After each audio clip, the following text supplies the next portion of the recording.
Hello, everybody. Welcome back to another episode of CaseyBuilds Live.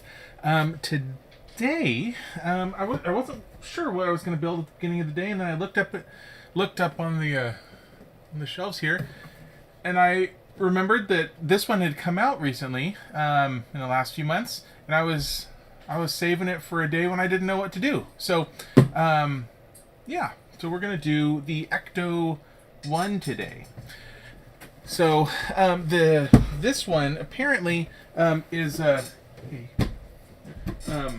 this one is both for the obviously there were the Ghostbusters movies back in the 80s, which were amazing. Then they came out with the reboot one with the ladies as the Ghostbusters a few years ago. And then there's going to be another one coming out now called Afterlife, which I think is meant to be more in line with the original movies. Yeah. And so I think this set is meant to sort of go with the new movie, which is using the old car. So it's the car from the old movies, but also from the new movie. So it's a whole thing. Anyway. Enough talking. Let's start building. This set is 2,350 pieces, which means this is going to be a two-part build. Should be an easy day today and tomorrow, half and half. So shouldn't take too long. Also, hello motherboard. Oop. And from the look of it, the size of this thing is actually going to be pretty impressive as far as the scale cars go, scale model cars. And I think it's going to look, bigger than a lot of the scale cars normally look, just because the Ecto-1 does have a lot going on. It's not just they really built up the platform. So I don't know what size scale it is. Actually, it might be in line with the Supercar Technic sets. I'm thinking about it in comparison to a lot of the other non-Technic car sets, like the Ferrari we built on here. There's a Beetle, a Volkswagen Bus, Cooper, Mustang, and all those ones. They're a good. They're kind of like a die-cast model size. This one I think is going to be a little bit bigger, just because there's so much detail with the Ecto-1. A lengthy Ghostbusters conversation. How well that's spooky and perfect timing. Oops. This would have been a great set to do back in October, but I don't think it was out yet. Well, maybe it was. Ooh, not sure. Might have just missed that opportunity. Oh well.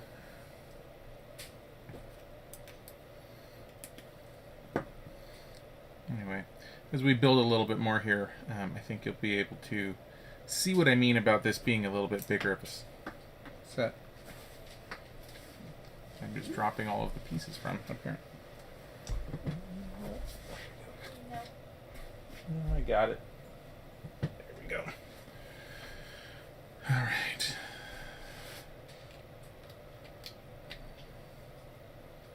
Oh, did I leave the stickers over there? I think I might.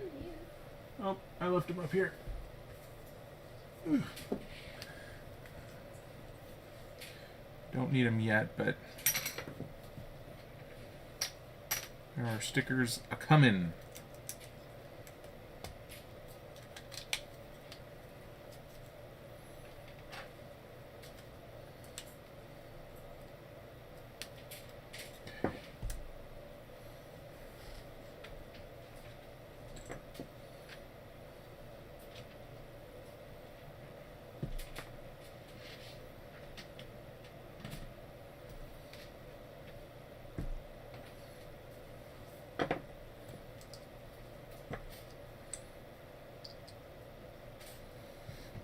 Actually, I'm not sure when this Ghostbusters Afterlife reboot was supposed to come out, or even if it was supposed to be out already. Um, and that maybe it just got messed up because of all the COVID stuff. They might have changed the release date. I don't remember. I am looking forward to it, though.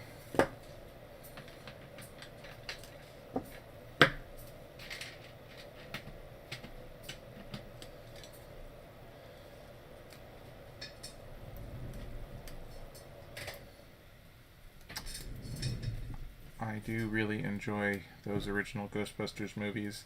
I thought the reboot that they did with all the ladies a couple years ago was also pretty funny. Though I love the originals.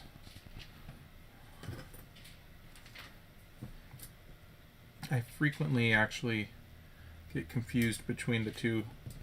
I feel like this is one of those times where a lot of people bag on movies when they make sequels, and that they're never as good as the original. And perhaps maybe Ghostbusters 2 isn't as good as the original, maybe, but it is one that I feel like the sequel is good enough that it doesn't count as a Which one had the crazy baby and which one had the Stay Puft Marshmallow Man? terrible sequel. The Stay Puft Marshmallow Man was the original one. And I mean, I guess the movie's 30 years old at this whatever, so I'm not going to spoil it for anybody. If you haven't seen it yet, that's your own fault. The baby was it was Venkman and Sigourney Weaver's baby. Yeah. So they got together in the first one. Second one was when the baby came along. Okay. With Vigo.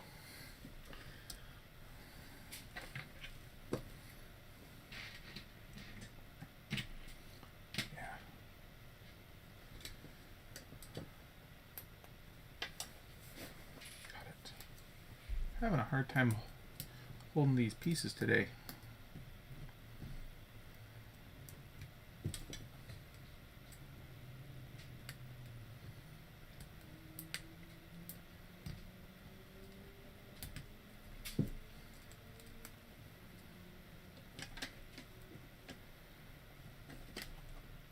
Yeah. First one was Zool. Gatekeeper, all of that. Second one was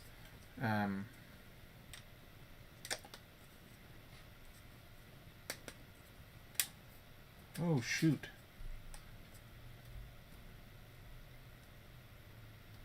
Vigo. I can't think of his.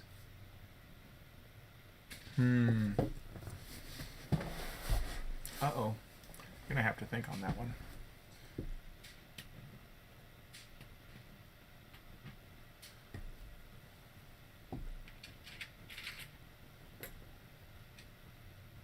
That's really bugging me.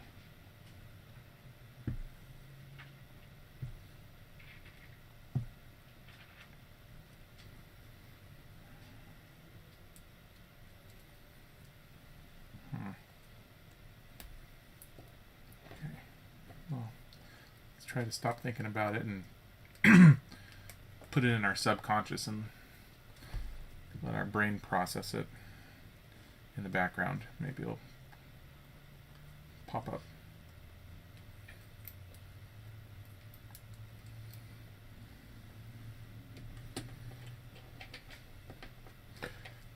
So it is no surprise that I love the car sets, and that I absolutely love the Technic sets in particular. I do love the model car sets that they do, like the Creator Series car sets instead of the Technic ones. I'm happy they exist. I enjoy doing them. I do like. Ultimately, I enjoy the Technic sets because of how technical they are and how you're building all of these functioning parts of cars and things, which is just wonderful to me. But I do like these sorts of ones too. because I like seeing how they incorporate interesting things into the car. Like, I think this one will have all sorts of, we've built lots of cars with working transmissions and steering columns and all that. But this one, I'm guessing, is going to have lots of little extra bits, like the James Bond Aston Martin had an ejector seat where you could push a button and the seat flew out. And so fun things like that you don't normally get to see in standard car sets. So it is fun to mix it up every once in a while and throw one like this into the mix, so you can get some variety.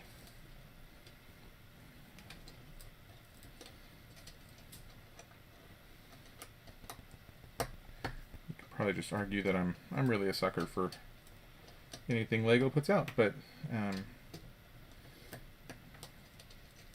trying to think about why. That's one of the things I really like. Okay, let's flip that around.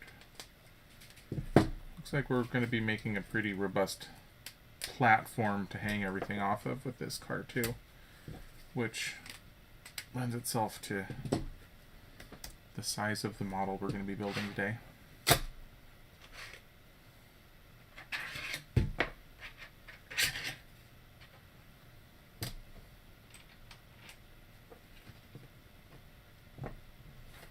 Today and tomorrow. 2-day build.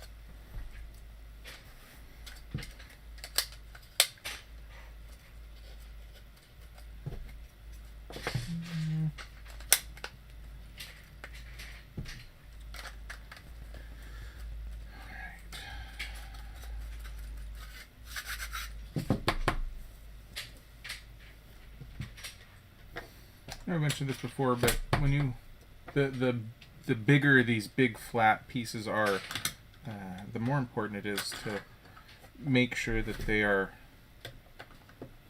flat, that all of the little locks are engaged, all the little studs, because it's really easy to put it down and have it clip onto one side and then the other side be bowed up just a little bit. And especially when you're building a large scale thing, which is why you're using the larger scale plates, having that kind of bowing going on can really cause problems down the road in your build.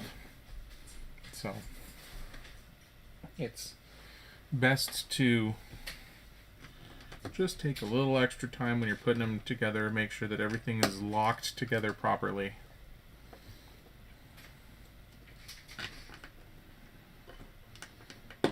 And the rest of your build will be much better for it.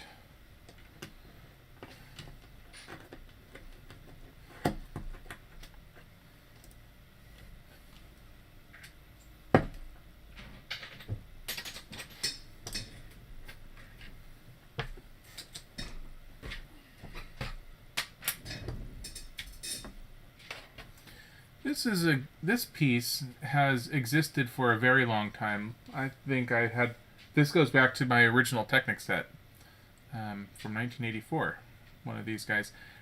And while it's one that's existed for a very, very long time, for whatever reason they aren't used very often in Technic sets anymore. So it's kind of rare to see them these days. As such, I'm kind of excited to see it in the set here.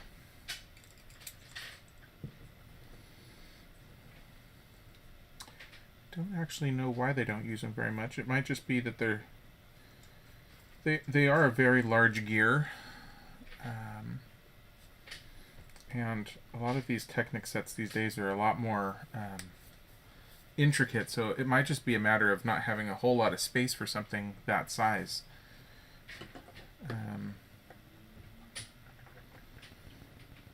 yeah, I don't know.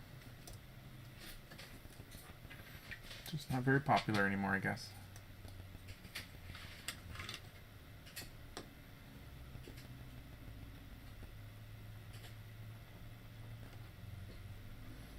Okay, right now I'm adjusting this.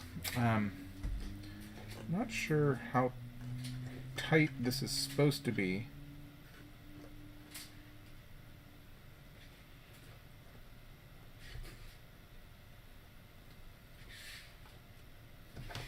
Because it's definitely... sometimes these things are meant to spin freely. And sometimes they're meant to feel a little tighter. This one feels tighter. Just want to make sure that it's not supposed to be a little bit looser. But it seems like that's what it is. So there you go. Alright.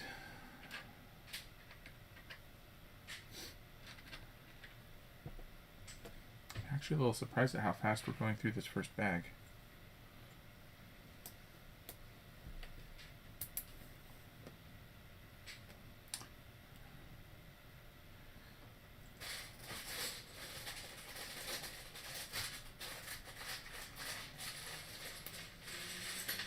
There are 12 bags in this build. And general rule of thumb is most of the time these days set has about 200 pieces per bag, which 200 times 12, 2400, that checks out. Some builds get away from that. Notice like the larger Technic sets, sometimes, especially if they don't have numbered bags, even when they do, because there's a lot more redundancy in the pieces if you're building a large Technic set. Sometimes you'll have, like the excavator set, which I didn't do as a live stream, but that one was closer to 400 pieces per bag, which kind of makes it feel like you're, I don't know, it makes it feel like it takes a lot longer, in my opinion.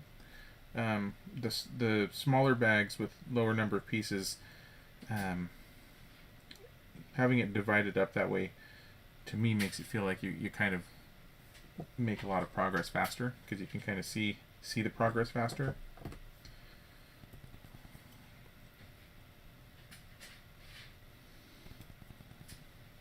So anyway, 200 pieces a bag is roughly normal for most Lego sets.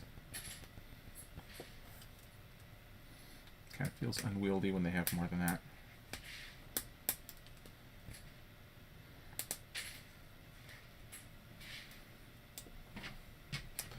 And one of the reasons why it's important to have consistency with piece count is when you're lucky enough to have someone sorting your pieces for you,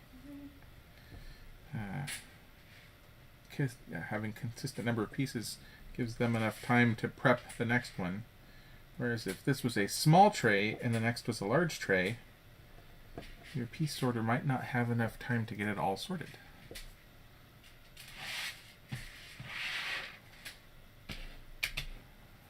Which is obviously a problem nobody wants to have to deal with.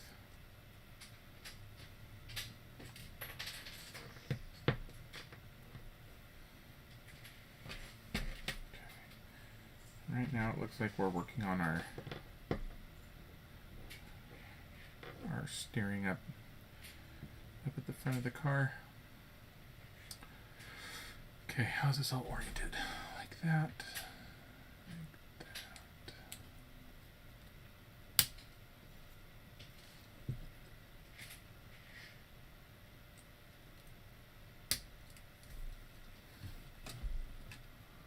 And this goes there. Okay.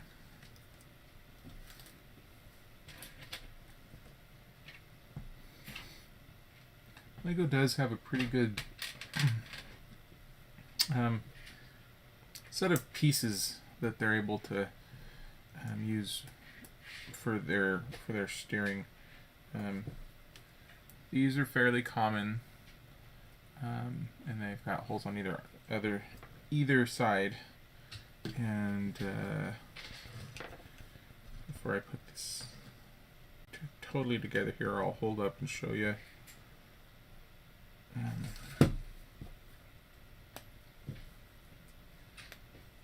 How that works in a technical sense.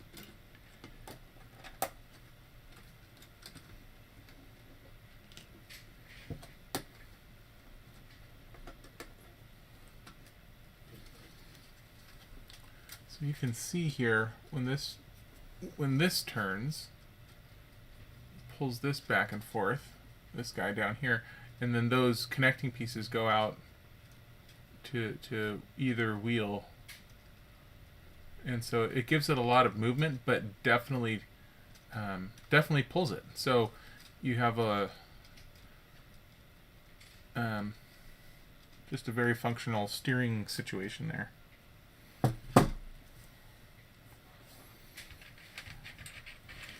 And that sort of setup is, I would say, anytime that there's actually working steering on a car, in the Lego set, that's 9 times out of 10, which even might be a low statistic, how they accomplish it.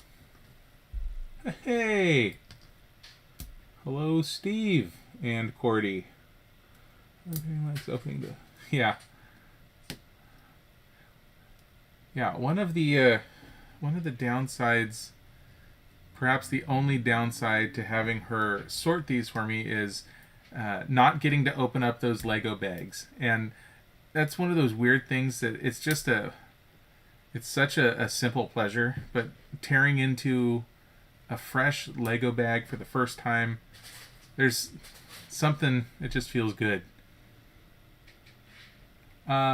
No, microphone placement's the same place as it been. Is it, am I not coming through as good, or Because they can hear the bags. is it better?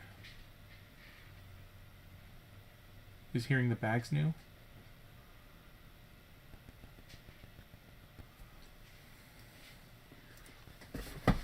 What's different?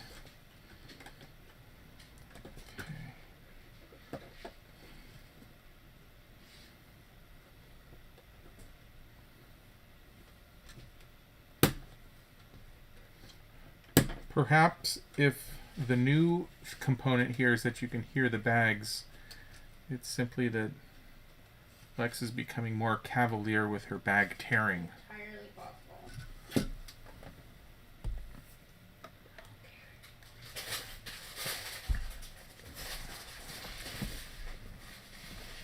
Guess the honeymoon's over. You want to finish sorting these? No, you're doing a great job. Please don't stop.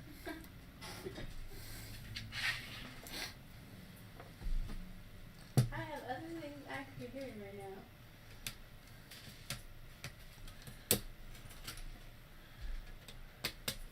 Steve, did Yvette ever pick one of these up? I feel like it would go very well with her collection of Ecto-1s.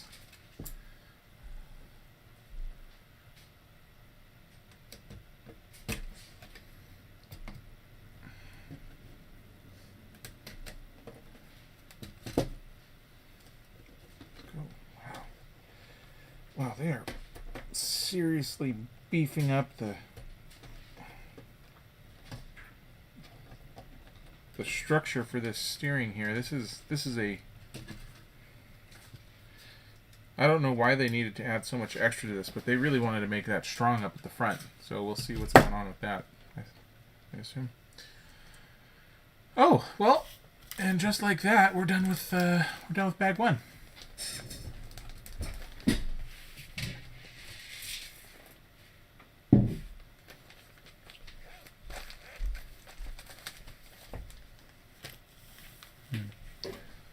Thank you. Yeah. I think the bag opening is just a byproduct of her excitement for doing the work.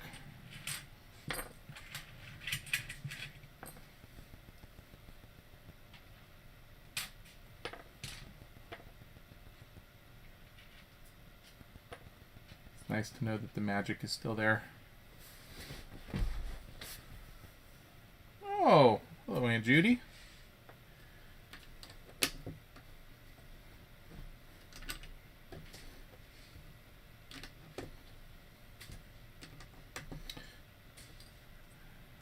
It's probably good that you missed the first few minutes, assuming you did miss the first few minutes. Because if you're watching with a young one, I have a feeling they probably haven't seen Ghostbusters yet. And we were discussing significant components of Ghostbusters plot lines right at the beginning of the stream. So, glad they hopefully missed those spoilers. Alright. Okay, we have to build 2 of these.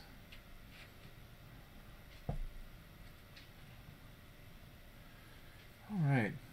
There's just going to be a whole bunch of those guys. Alright.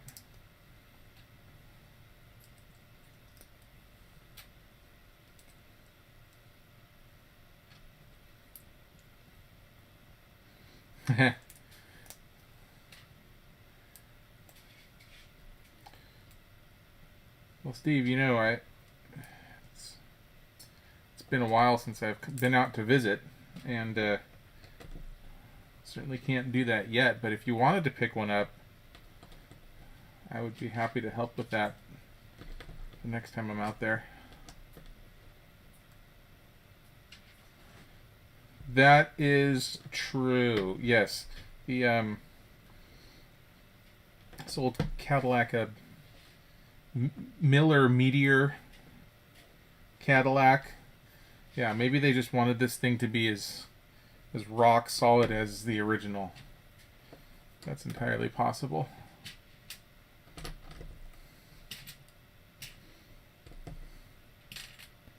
Oops. Oh, out skiing, okay.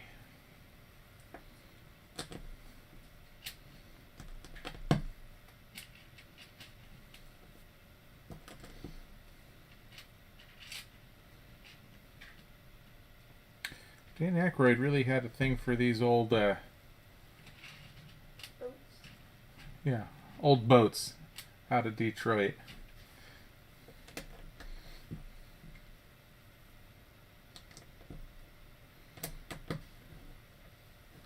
Fun if Lego ever made a Bluesmobile, that'd be pretty cool.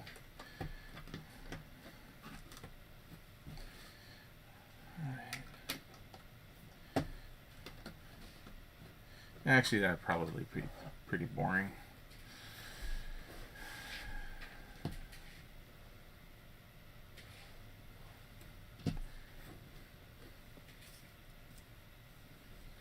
Being totally honest, as much as I love it in the movie, it'd probably be a pretty boring Lego set to build.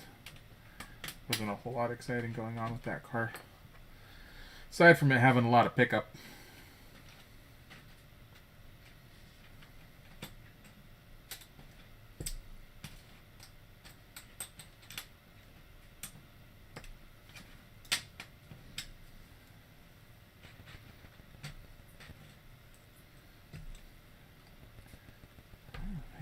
This is a big step. I wonder what all this flooring that we're doing is going to be for.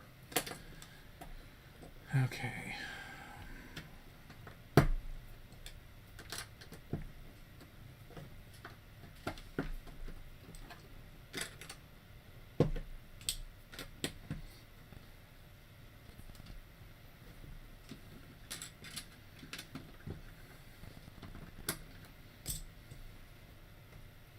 Brick 101. I don't think so.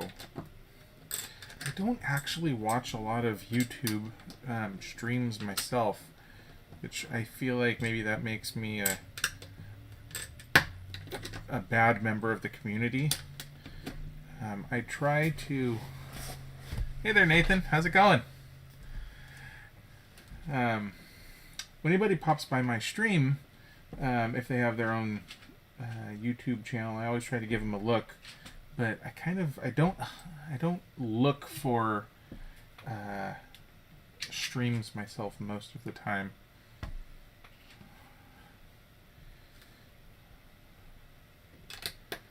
feel like that's something I could and should do more of.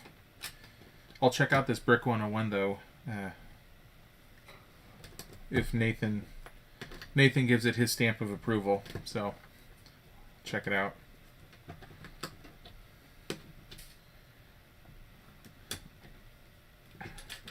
Man, I don't know if I'm gonna recognize. I mean, it's been a couple of years since the last time I was out there to see you guys. I don't know if I'm gonna recognize Nathan. Probably gonna be twice as tall.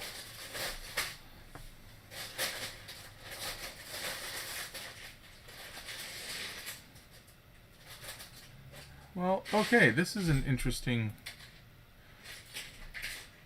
gear. This one isn't used. This one isn't around very often. Again, it's weird to see this guy in particular. I've seen it before in some sets, but again, it's one of the larger gears, and I don't know. You don't see him very often, so I don't know.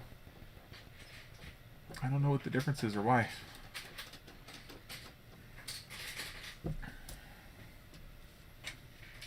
It's just sort of fun seeing pieces that you don't get very often.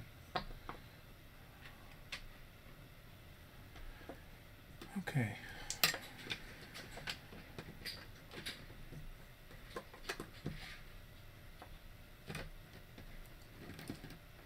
Oh, this is tall. Oh my goodness.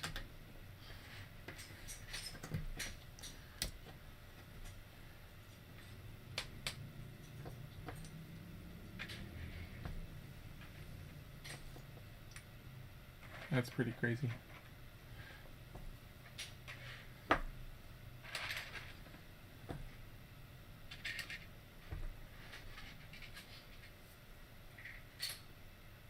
Alright, where do all these pieces go? Here's a new one that I don't think I've ever seen before.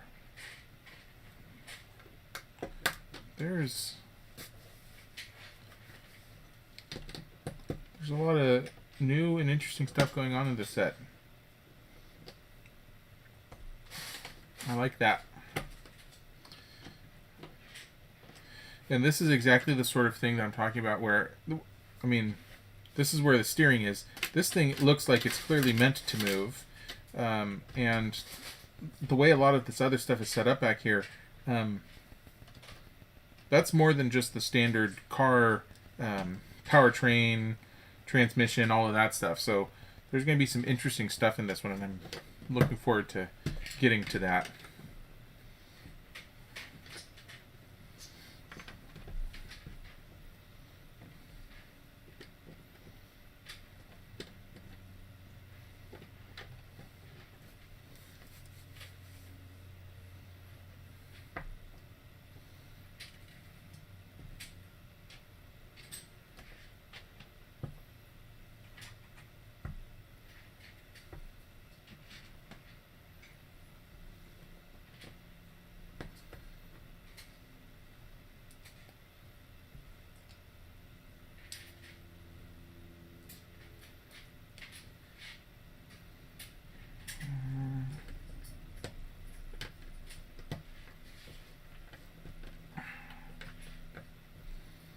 So there's a lot of...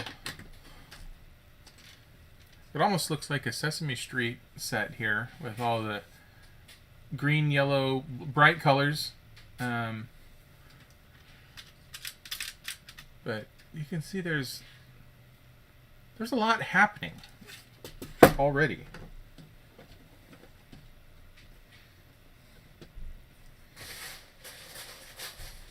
It's going to be fun to see what all that stuff adds up into.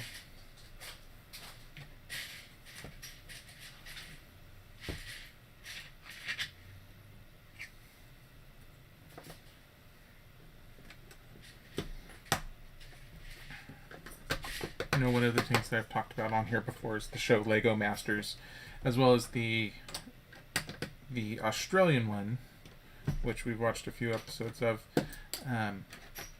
One of the things that they frequently give people a lot of credit for on that show is using bricks in non-standard ways and coming up with creative ways that you don't normally see them.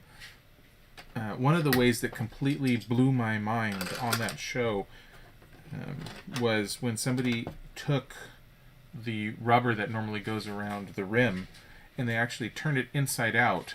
They turned the tire inside out and used it as a flower pot, which was it worked so well, and it was just really odd. But point being, when you see pieces getting used in different ways and for different things, it's kind of fun and exciting. So it's one of those things that Lego could definitely use all of the exact same pieces for a whole lot of stuff and have some pretty boring builds, but I like it when they come up with creative ways to use different pieces or incorporate different pieces to keep it interesting.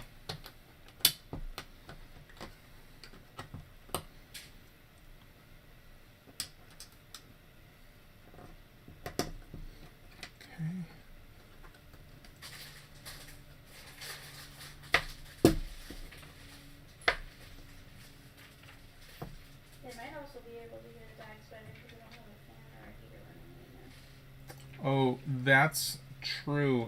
Lex just pointed out that the bags might be a little bit more noticeable today because our weather's gotten really nice around here all of a sudden, and we don't have a heater or a space heater or a box fan running today, so there might not be that background white noise to offset the bag opening sounds. Don't get too excited about the weather. It's supposed to start raining again tomorrow. Oh, okay. Apparently it's raining again tomorrow, so that's awesome. It's okay. I like rain.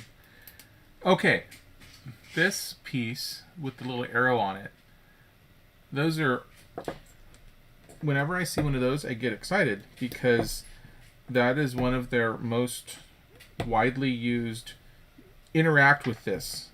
Like, this is a moving part and you can push here and something exciting is going to happen.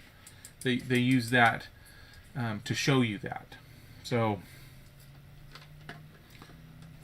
that means we're definitely going to have some kind of interesting moving parts going on underneath here.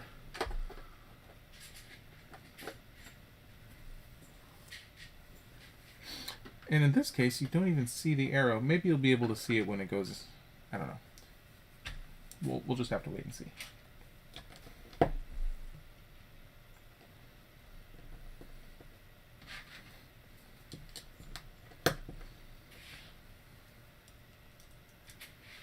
But as every child knows, toys with moving parts are infinitely cooler than toys that don't have moving parts.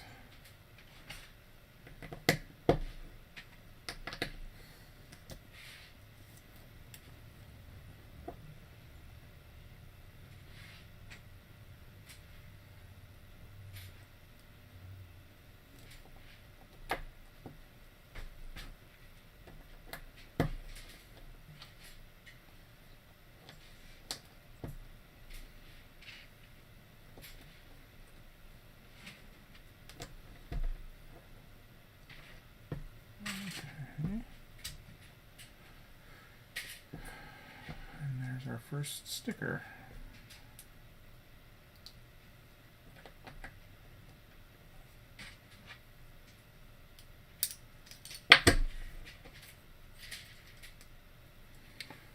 Okay. Oh wow. Okay. There's a lot of stickers on this one. Because it's an old beater car. At this point, there's gonna be a lot of rust all over the thing.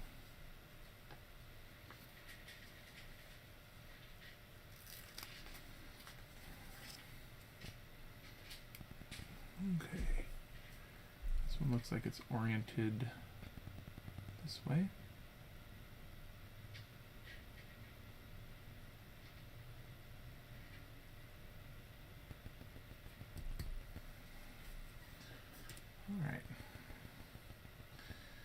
Okay, this needs to go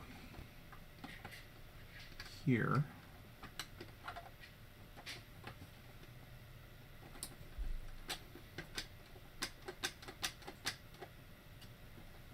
Is that right? That's right. Okay. It looks like this is going to be possibly a mechanism where you push on this over here, and something like maybe a seat will pop out of the side of the car over on that side, maybe.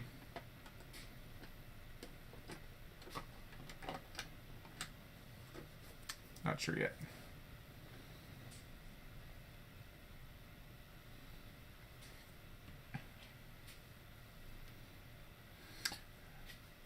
Yeah, the gearing in that haunted house is really oh, this is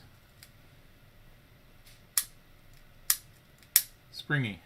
The gearing in the haunted house set was really something.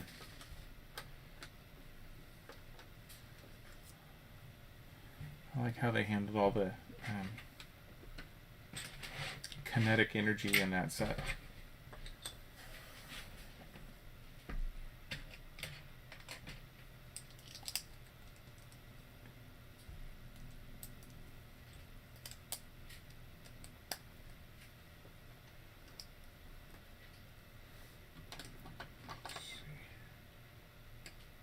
That goes over top.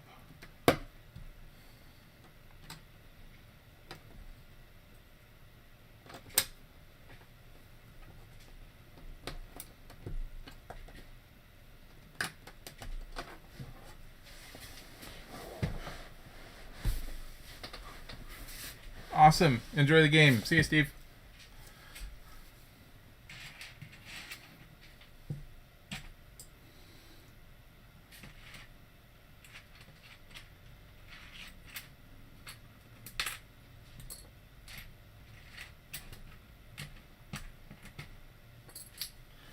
Oh, actually...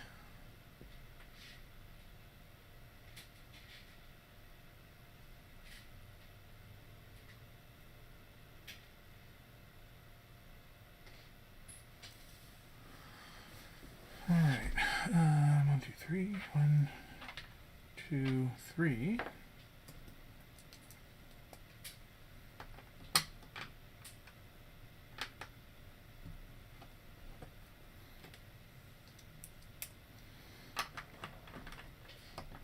Alright, so all that stuff that we just built, including that little springy bit, we're building up stuff over top of. So it's meant to lay flat. And I think it needs to be locked into place, and then we'll be able to test it out and see what it actually does.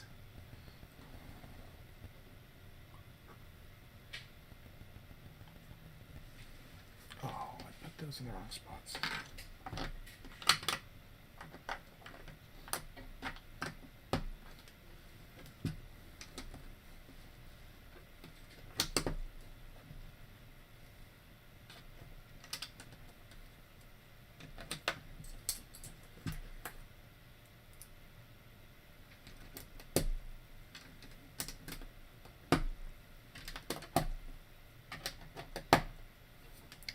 Alright. Okay, well, all of that stuff is definitely going to be holding it down flat. Now we just need something that keeps it from going too far, I think.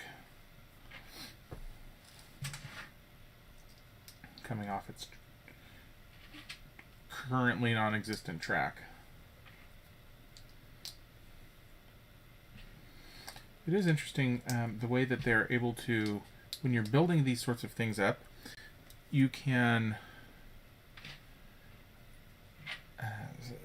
the order of building things and things that you would think would need to necessarily like maybe be on rails or something like that, they will not be on rails, and it'll be totally loose and kind of flimsy and can just sort of flop around until you get to a critical mass of pieces where you just end up putting even just like some walls around something, and it goes from being something that you couldn't possibly imagine it being effective at all to something that works extremely well.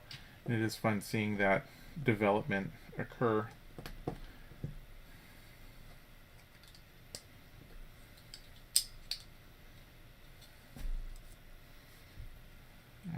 this looks like it's going to be some kind of chair.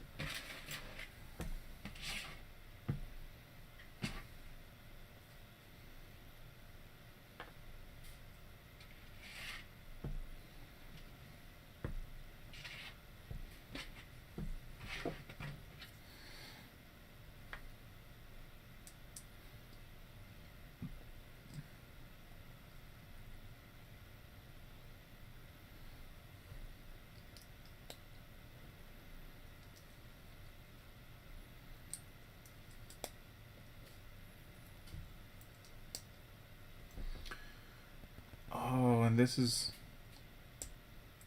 a proton pack.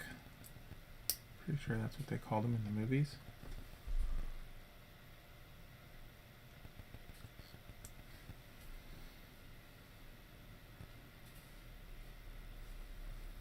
Proton pack. That'll attach to the chair. Okay. And now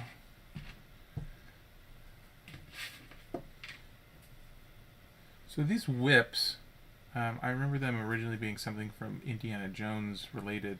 Actually, no.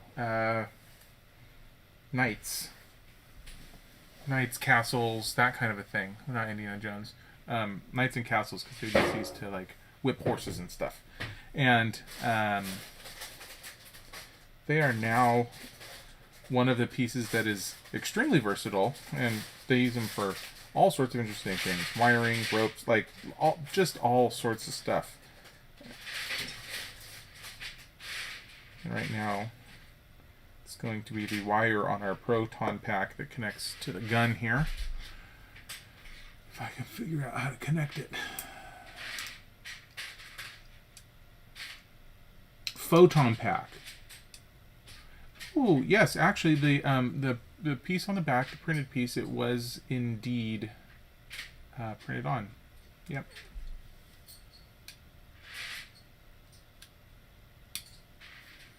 Okay, there we go.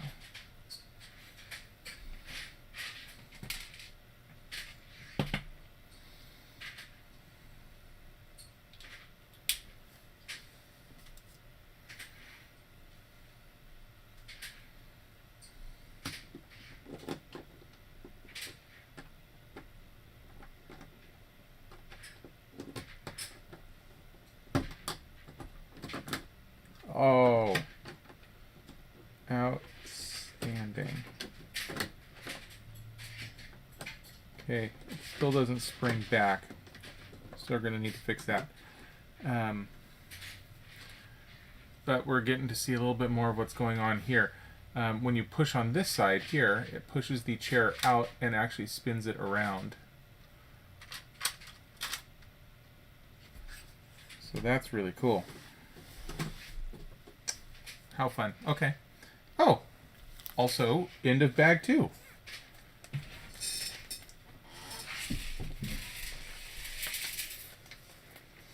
What time is it? 2:50. Going into bag 3.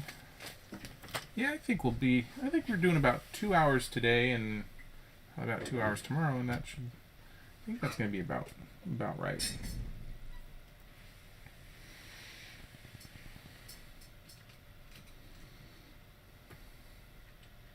we're gonna go through bag 6 today?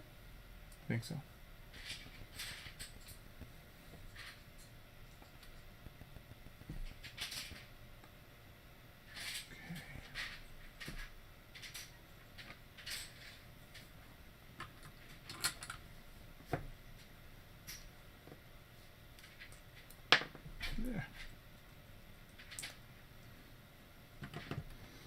Alright, and just doing more of what we're building up around here.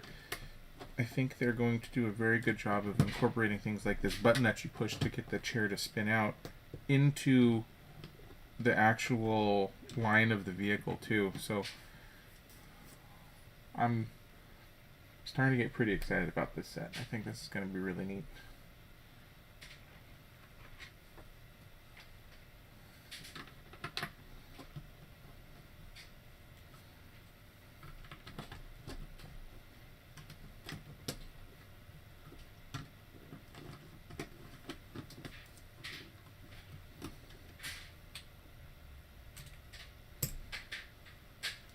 It's also possible that this chair is meant to stay out, and then you need to physically push it back in on the other side, which is something that's difficult to do right now. That might be how it ends up being. Also.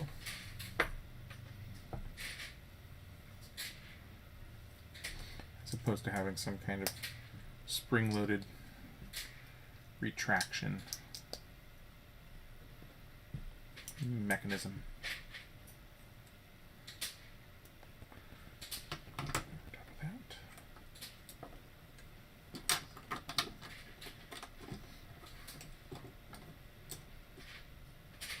Oh, up here.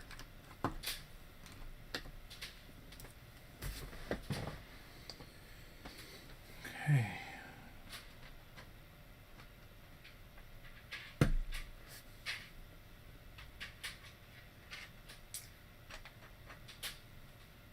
Oh, there's another sticker. Oh, and we gotta turn it around. Okay. So, sticker number 13. RTV. Oh, that's probably Ray something or other Vankman? Ray Thomas? Ray Theodore? I actually don't know what his middle name is. That exceeds my Ghostbusters knowledge, but I have a feeling these are his initials. RTV. There we go.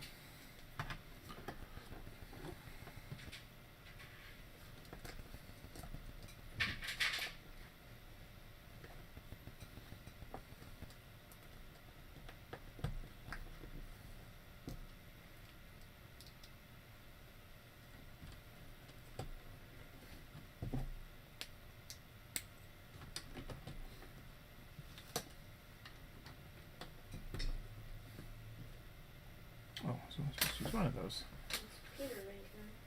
Oh, Peter Venkman. Wasn't Ray? I wonder if his son is something. Ray. I wonder if RTV is his. On this new one, since it's the kids, I wonder if it's his initials. Peter Venkman, not Ray. Ray was Ray. Ray. There was a Ray. It wasn't Egon.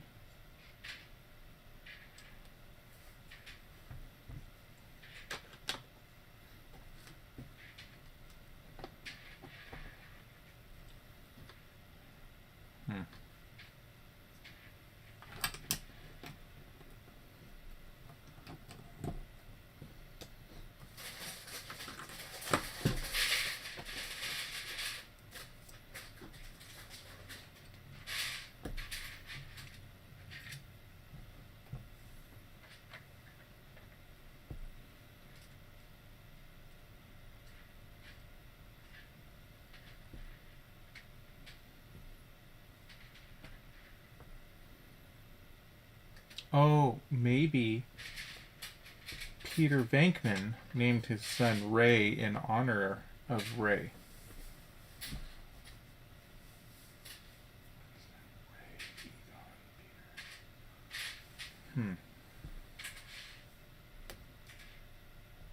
Oh, remote trap vehicle. Well, nuts.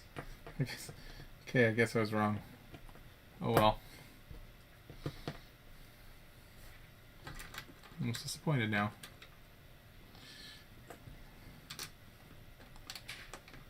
Thank you for checking on that, Cordy.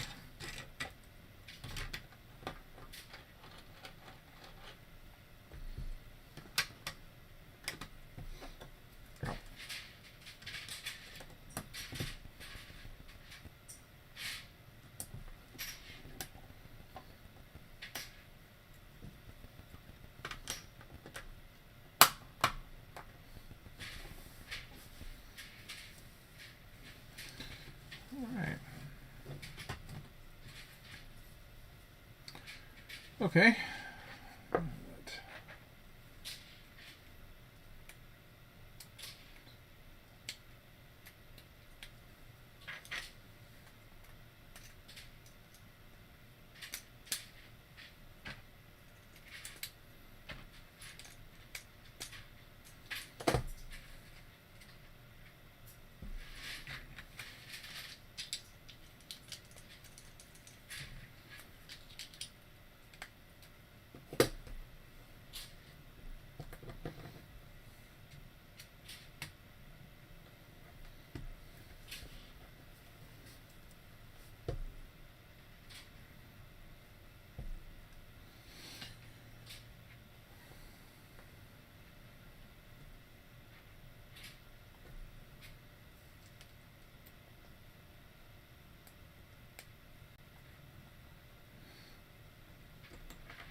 memory's really slipping right now. I still can't think of what the name of Vigo, the main bad guy in Ghostbusters 2 was.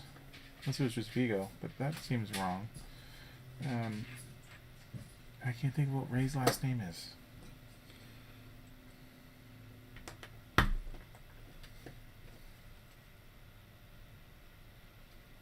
It's Egon, Winston, Peter, Ray.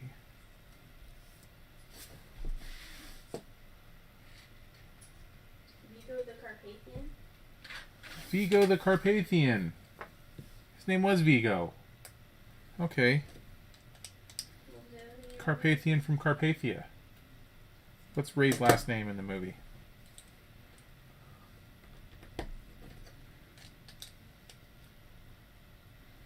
Raymond Stantz. Raymond Stantz. Yes. Okay. Everybody just calls him Ray, though, so that's why. Okay.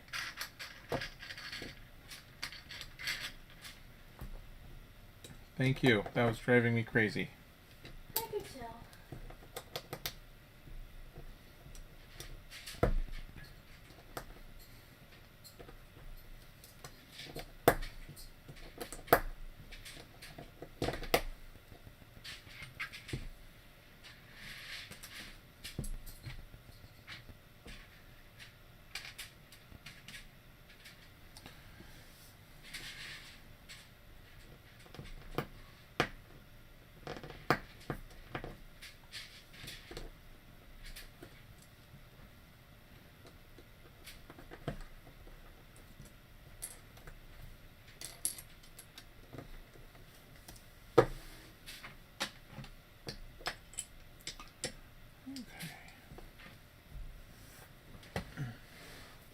Pardon me. I feel like I've been talking more than usual today.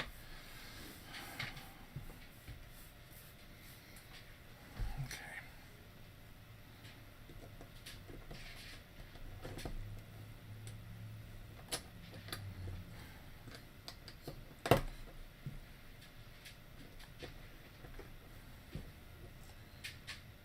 Alright, we're doing some more weird stuff. We're using window frames, but we're framing them around these knobs. So have to wait and see what sort of mechanical magic is going on here.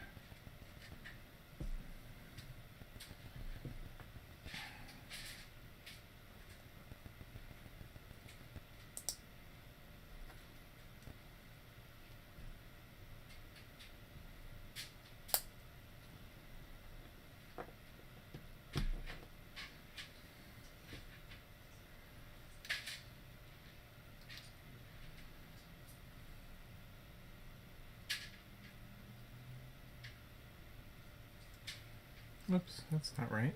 That's oriented. It's vertical, not horizontal. There. And probably the same on the other side, except it's green. Yep, okay.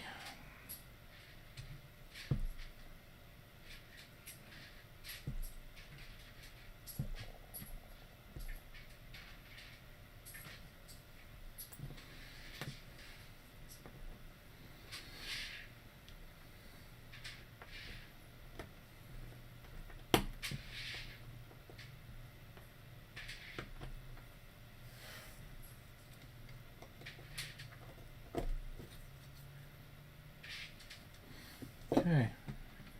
This just keeps getting more and more interesting back here.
can tell there's a lot going on here. This is very detailed, but for as of yet unknown reasons.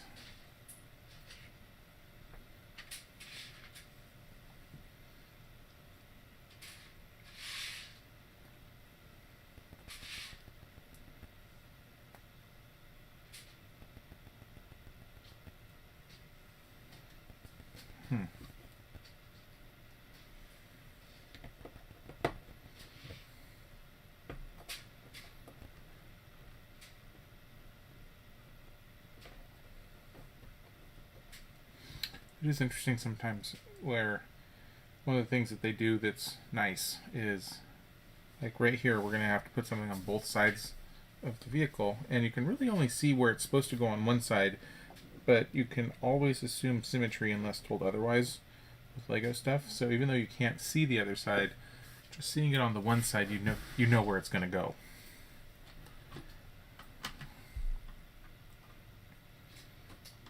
And how do we fit this together? Okay, that lines up like that.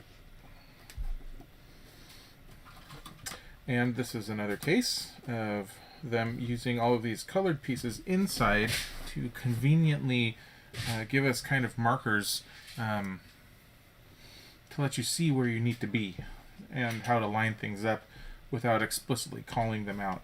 So having those different colored sections, you can see what's supposed to align with one another, as opposed to, well, literally just counting every single stud and seeing where it needs to go.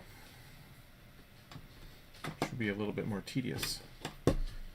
Instead, you can see the two blue cylinders are supposed to line up, and that pretty much tells you exactly where it's supposed to go.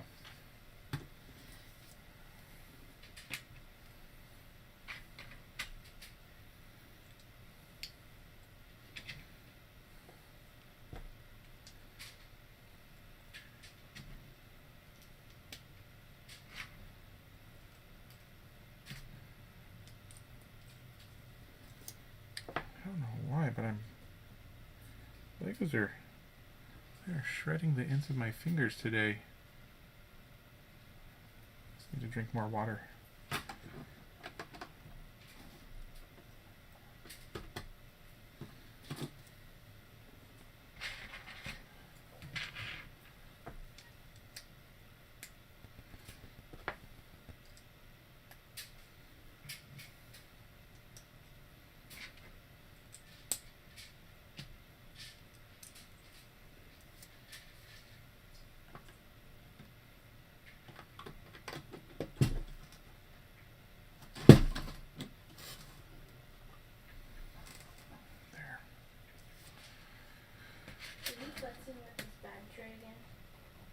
What about it? Were you futzing with it again? No. It seems worse.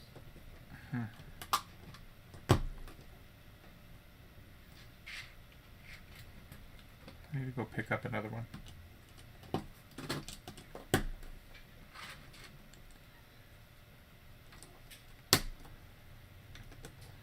You guys may recall that a while ago I went and bought new sorting trays specifically for this stream, so that you guys wouldn't have to look at our grotesque stained cookie sheets with cookie outlines all over them. And recently I must have stepped on them or one of them or something. They're always stacked up. I'm not sure how it happened, but one of them's all dimpled in one of the corners now. And I don't want to subject you guys to seeing that.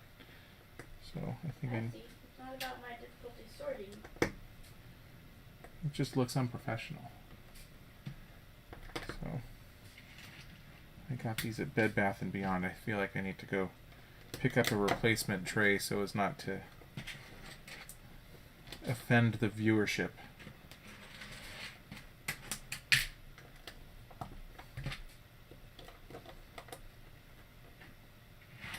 Only the best for you guys. Again, not for me. For you. See, you're a pro. You could make it work. I know that.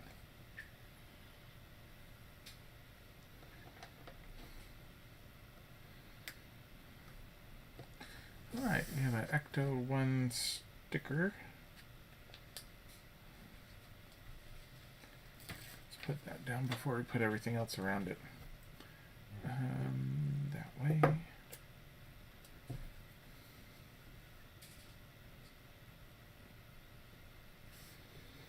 Okay.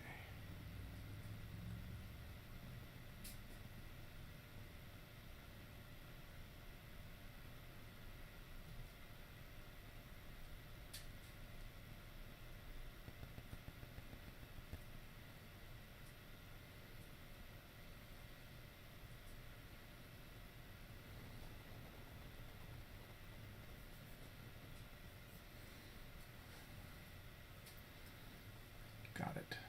License plate done.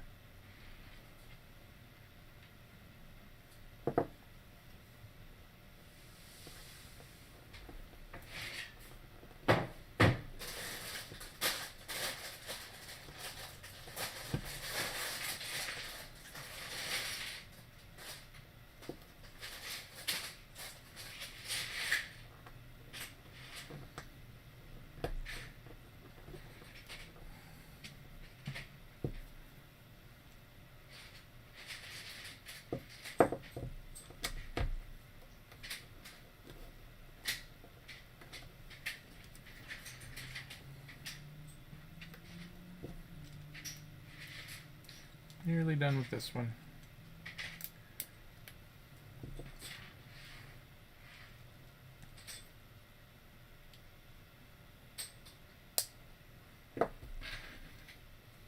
Oh, that's a very creative way to handle creating a old tail light on one of these boats here. That's really cool.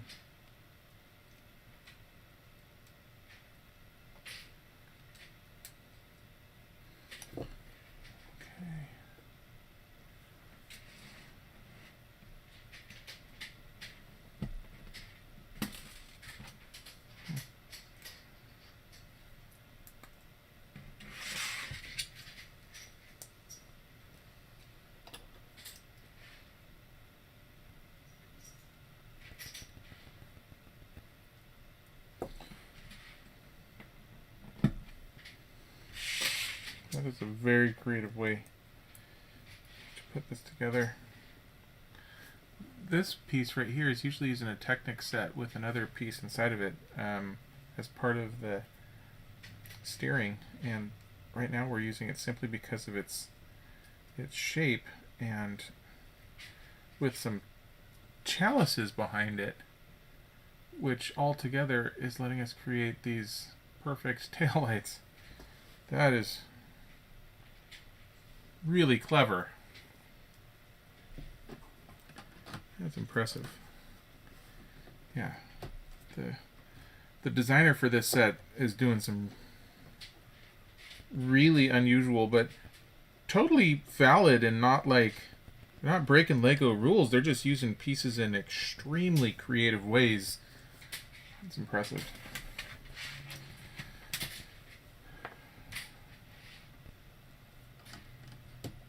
Like, that's not what that piece is. That piece is meant to be part of a wheel assembly for a car. And yet it's being used the way it is.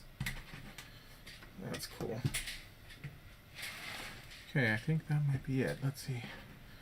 Flip the page and see if there's anything else. Oh, that's it. Done with stage 3. On to stage 4.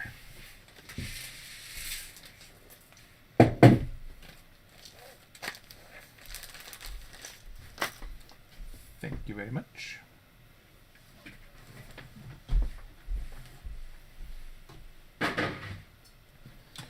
As you can see, the tail of this is coming together nicely. Okay. Now, what are we doing? Is this a door, perhaps?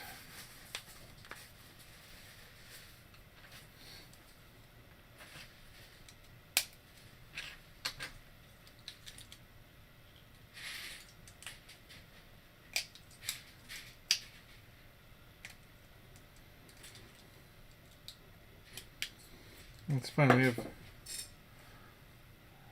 pretty much the most basic brick building block there is here.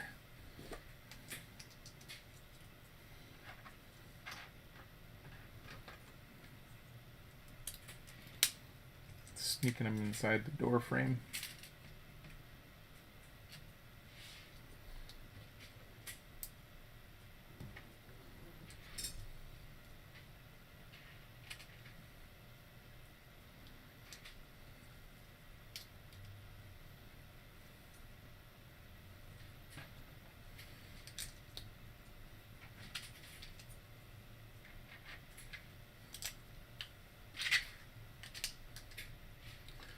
And I have a feeling we might end up putting some stickers on this. Oh, nope. All right, we need to flip it back around. Oh, yeah, we are. Ha. Okay, sticker number 1.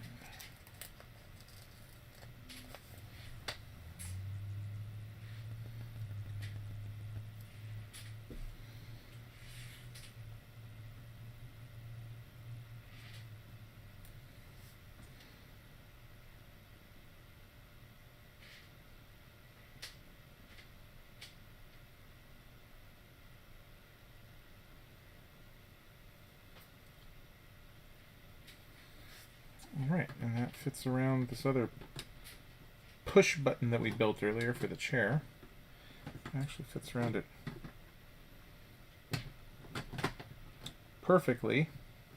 And had we not already built it and know that it was there, this actually is totally flush here. When the chair's in, that is.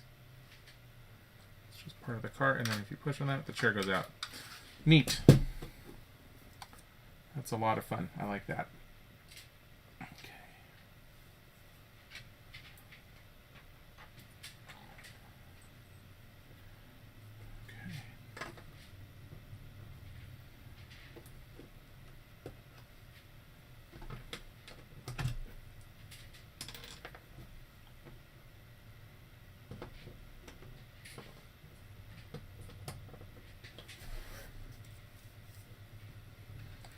Right. More car wall, it would seem.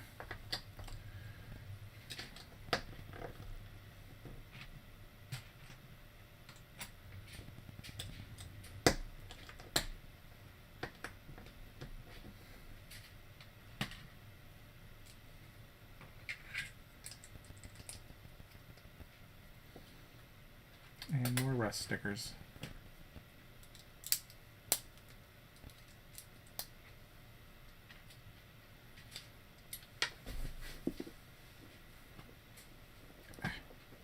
Come on, there we go.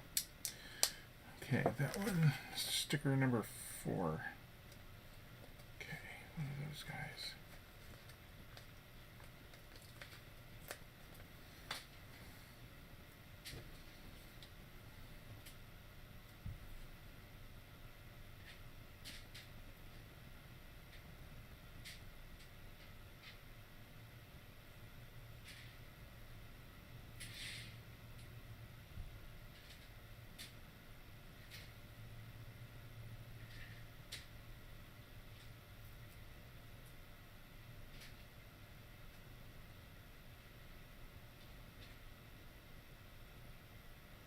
Okay.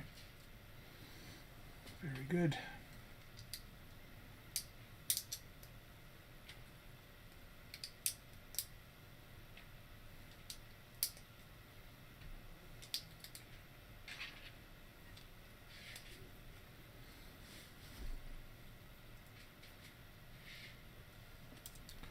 Yep, right on top there.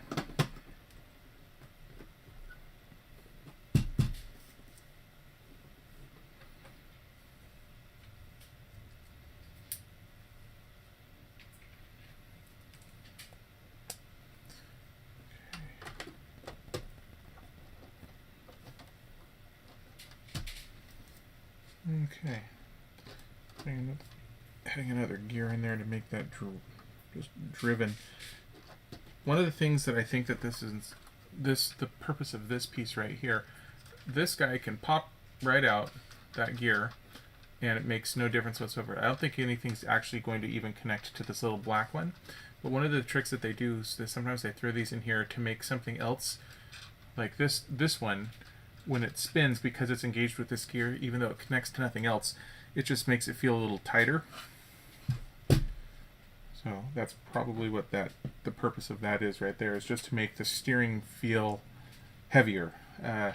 It's actually probably is creating the opposite effect of having power steering, which is appropriate for a car like this, as old as it is, to not have to be one you really have to manhandle to get it to turn. Big old boat.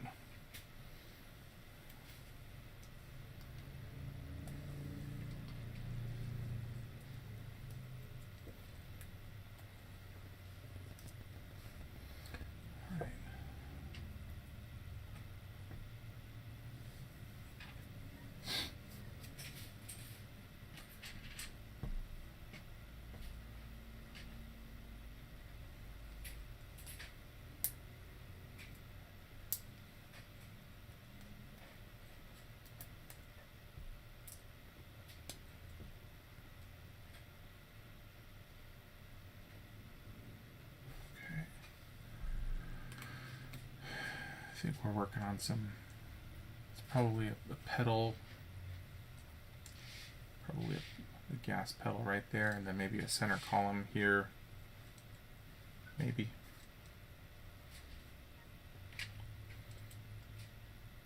Or a column for the steering wheel, that is. I don't know. Yeah, that looks like what that is indeed. Okay, how does that fit in here, though?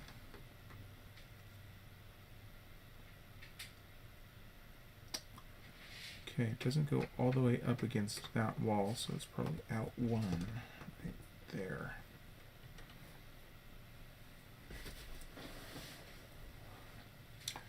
Speaking of steering column, here we go.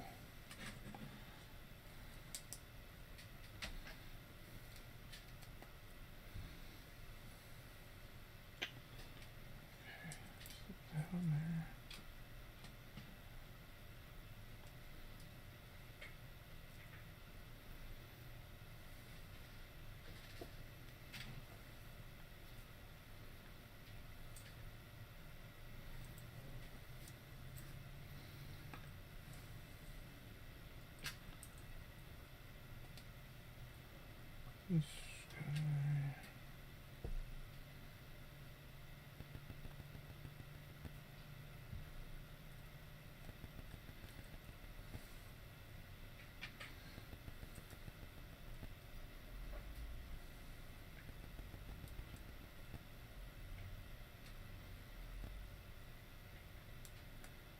Okay. Oh. I went to all the trouble to explain that whole the way they do things with the using gears to make other gears feel tighter, and this one actually does in fact attach to that one that I thought was going to be extra. I'm having an issue getting this to attach where I believe it needs to be attached. Oh, that's because I did that wrong. That's why.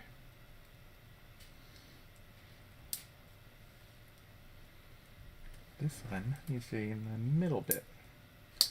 There we go.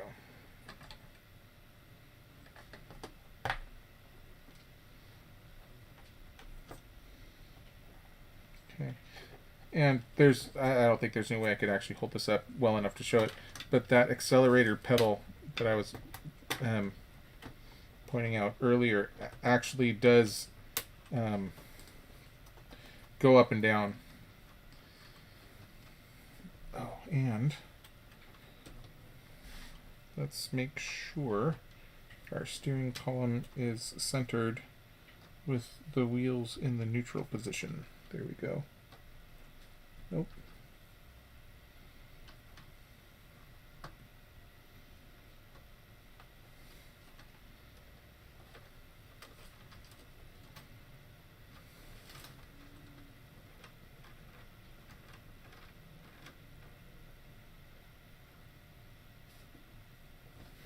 There we go. Very good. Okay.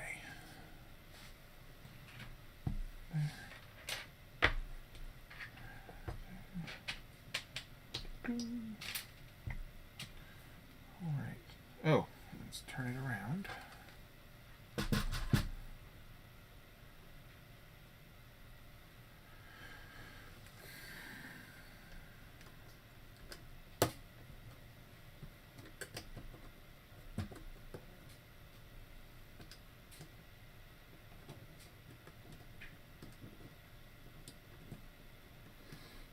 I should have put that piece on first. Okay.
With so many pieces doing so many interesting things, it's tough with this one to know whether the intricacies are specifically going to be there for the sake of just modeling the shell of the vehicle, because obviously the shape of this thing is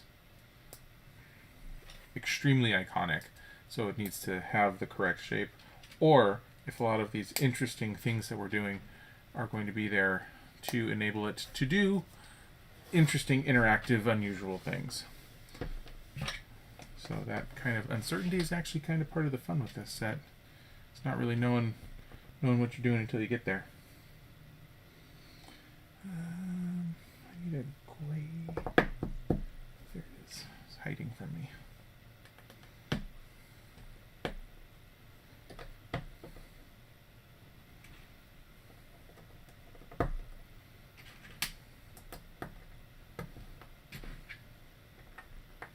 In fact, I think this actually compares very well to the James Bond Aston Martin, which I don't believe I've done on here as a stream. I don't think, but it's a very fun car to put together. A lot of people really enjoyed that set. So I would say that if that was a set that you enjoyed, this one is kind of like that one on steroids.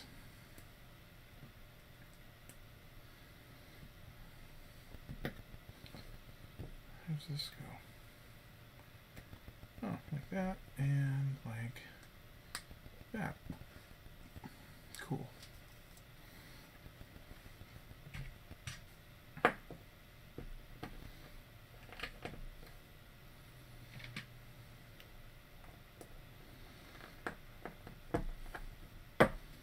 There's that. Okay, let's build another chair.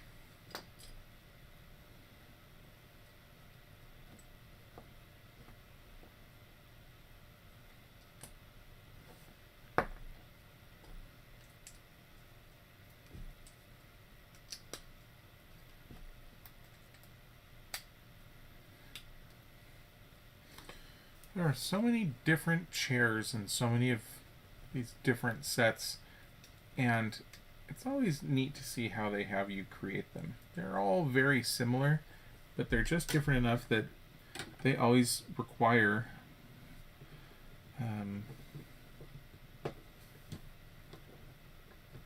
just a little bit different of a combination of pieces. So it's neat to see how they have you do that in all of these sets. This whole long contraption here actually just fit in perfectly and finished off part of the tail over here also, which needs to get held down better. Oh, and we're about to do that.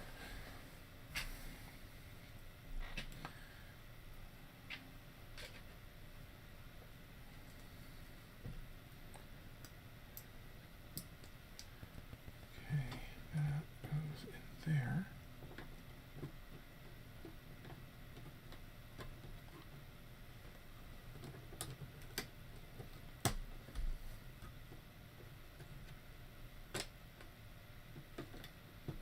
Oh, we're going to have another moving part here. These are going to be runners for this chair to go out. Not sure how this is going to happen yet. Looks like it's attached to something that's like a trap door in the back here. I don't know. There's, again, more moving parts on this set that it's hard to see exactly how they're going to work until they're done. But pretty exciting.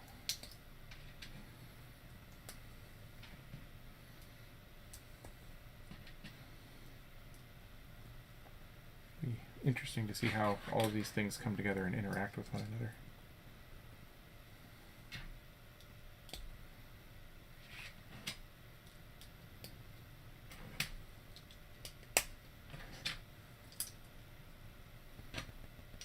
Oops. Well, what in the world?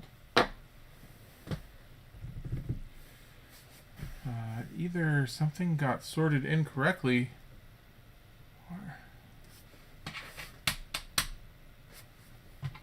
or I used the wrong piece somewhere. This is a 2x4 blue brick, and the instructions are calling for a 2x3 blue brick. Did I pick up a wrong blue brick somewhere? You don't happen to have one, nope. You don't happen to have a stray blue brick in bag number 4, do you? That's a really weird problem to have. Nope. That is just the wrong brick. That should be one shorter. Huh. Well, wow. Well, I'm gonna. Let me see if.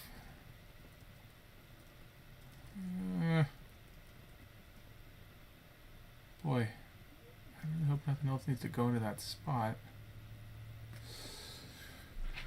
Okay, that is a weird mistake for them to make. I'm going to go ahead and use the 2x4 instead of the 2x3 since that's what I got, and hopefully that won't cause a problem for us later. Because that's too big. That's... Are you sure there wasn't another one earlier? There aren't any other ones in this bag. Let's double check, make sure I didn't make a mistake. I might have. There's one blue piece. Nope, nope, nope. Yeah. That is just a mistake. How unusual.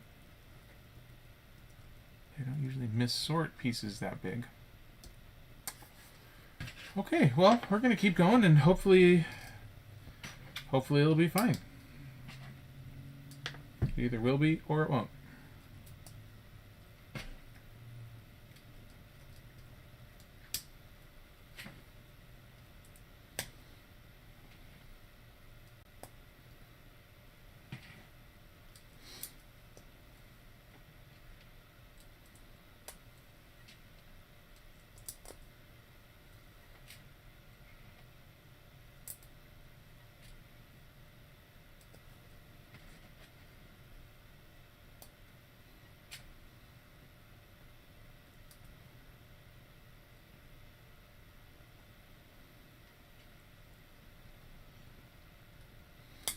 perhaps the sorting machine had,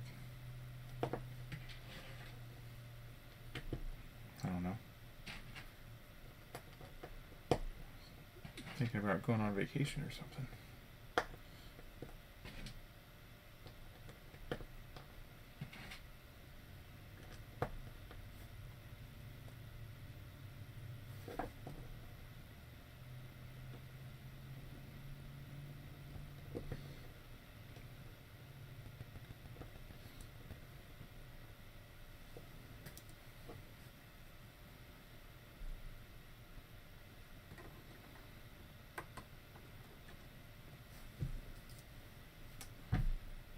Well, yep, that's the end of bag 4.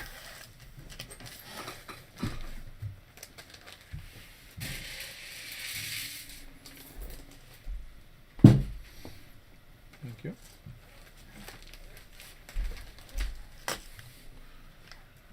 Double check one more thing here real quick, guys.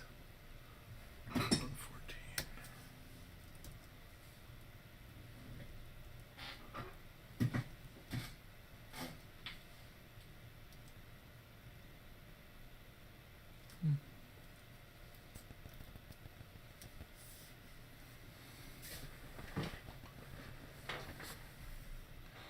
$330 back. Yeah, we'll be fine. Okay.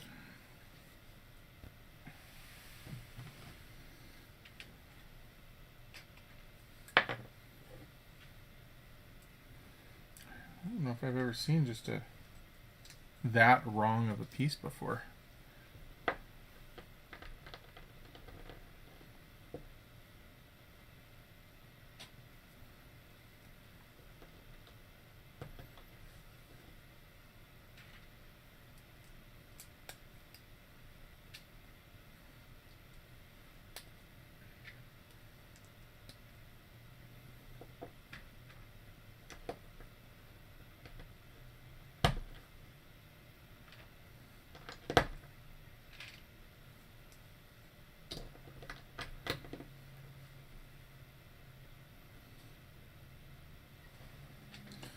Sorry for all the extra excitement today, guys. We try to have a pretty zen stream here, like Bob Ross style. And that was a little too exciting. Try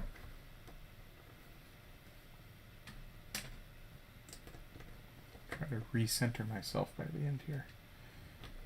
Get us back to our calm.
They are really embracing the techniques here where you end up using 90-degree angle pieces to start getting things going in different directions.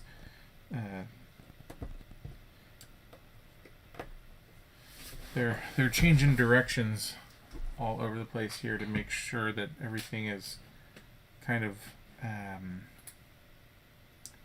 just lets them get a little bit more granular with their level of detail.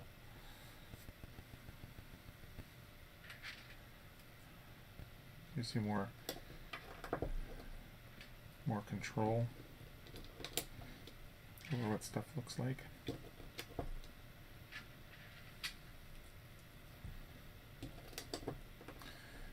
another sticker.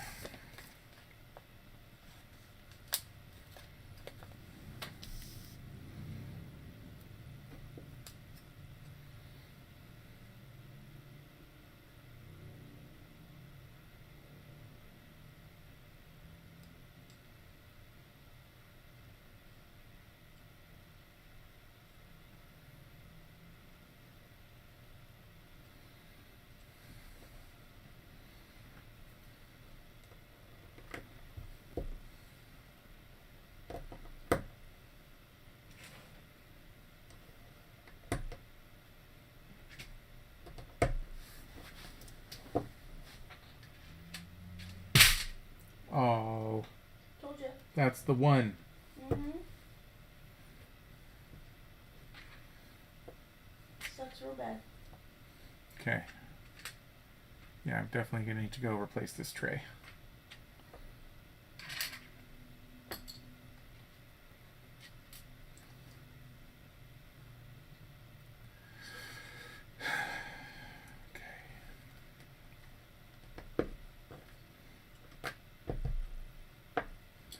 Did you put all of the tiny little pieces that would be the most likely to fly the furthest in the area that was going to pop up as No.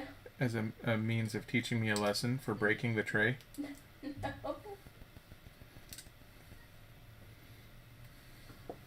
not quite that devious. Hmm.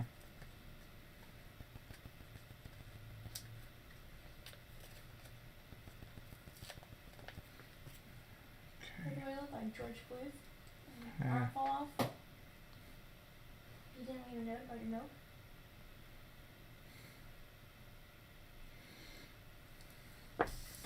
Okay, sticker number 4 and sticker number 1.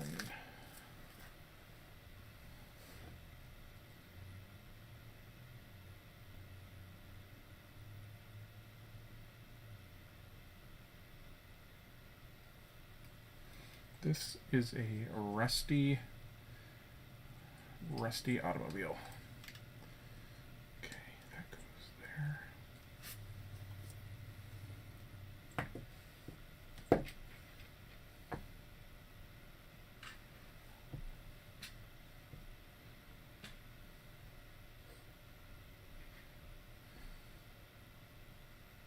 Oops.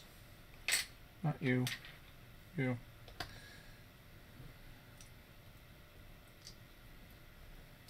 Oh, and a sticker.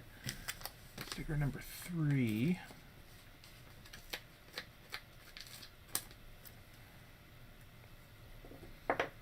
Which needs to be on a different piece entirely. Okay, whoops.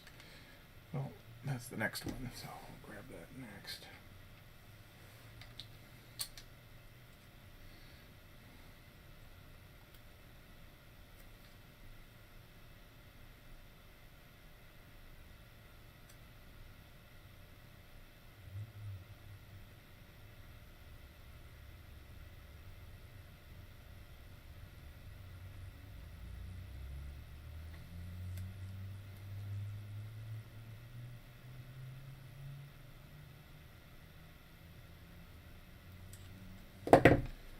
Boy, okay. Gotta find just the right angle for the reflection of the light to be able to line up these clear stickers. There we go. Okay. And we're going to have a hinged door here.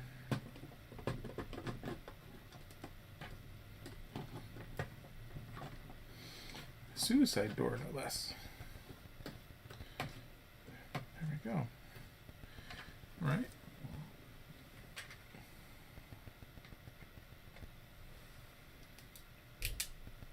Okay.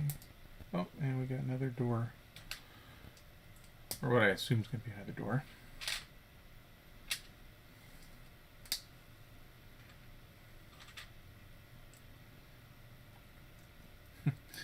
And more rest stickers. Okay. Rest.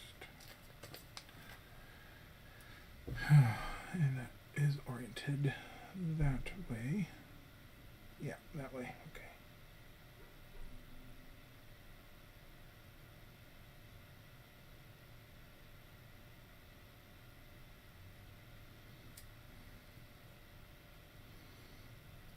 Nope.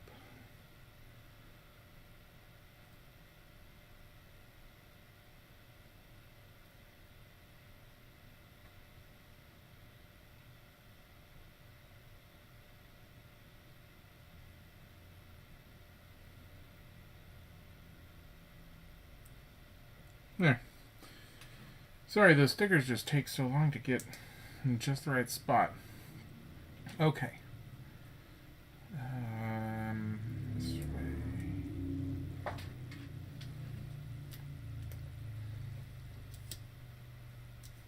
Turn page.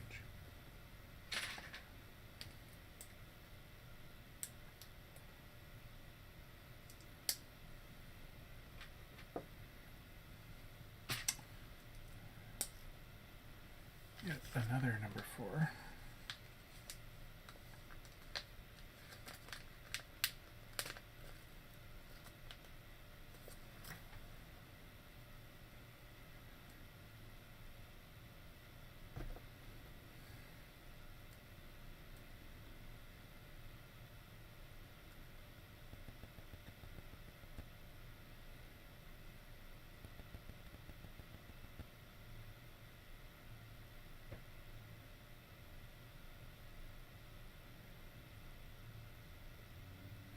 There, okay.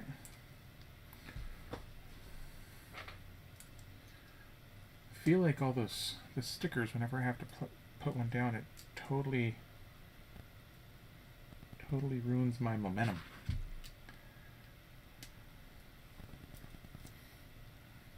Okay, one of those. Boom, boom, boom.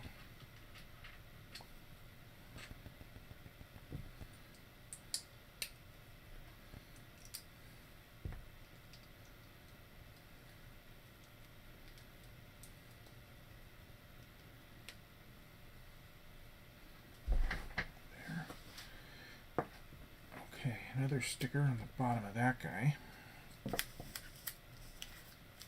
Sticker number 1. They didn't really overly burden themselves with designing these stickers, because really there's 4 different types of rust that are all basically different sizes for different size pieces here, and they're all exactly the same, so the rust is all pretty redundant across this whole thing.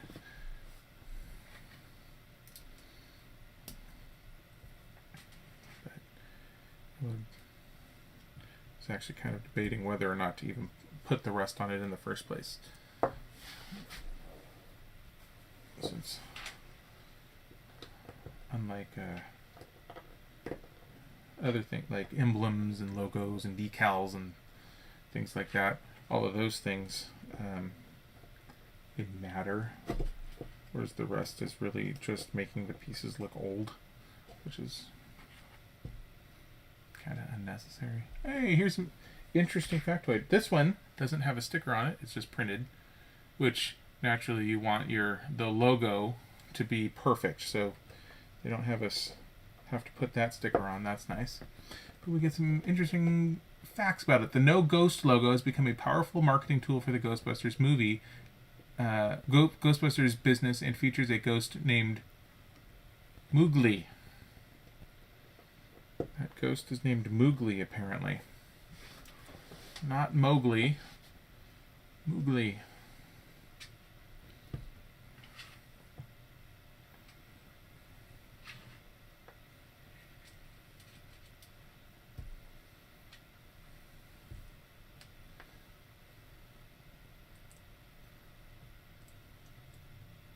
Brand-wise, I definitely agree that that's a fairly powerful, recognizable logo.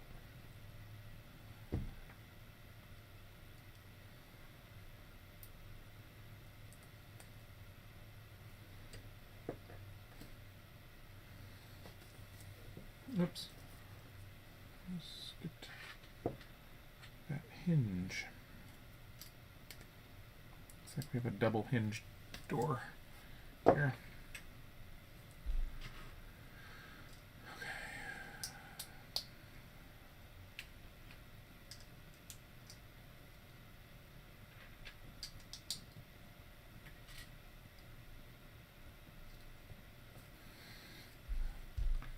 Alright, do it this way, not that way.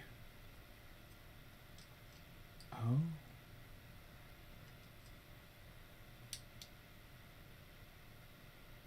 Oh, how weird.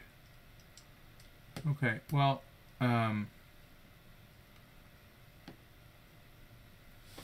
it's a good thing that they have the call out on this step because it's actually, man, that is weird. That is.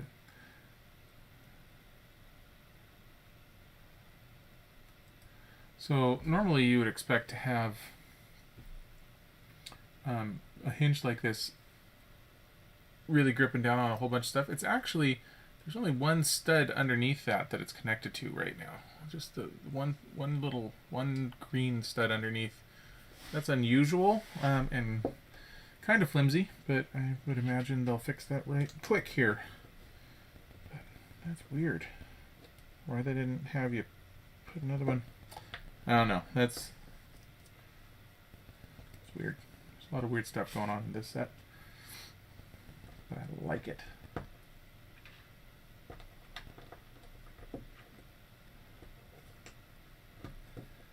Okay. I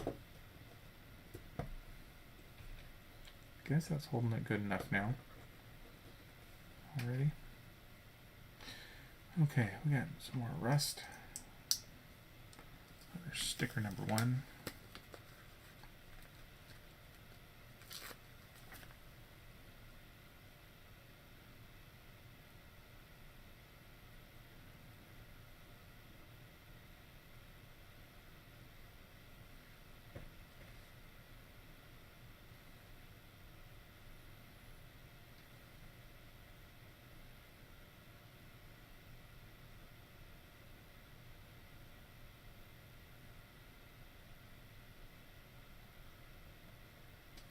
There we go. Nope. A little off.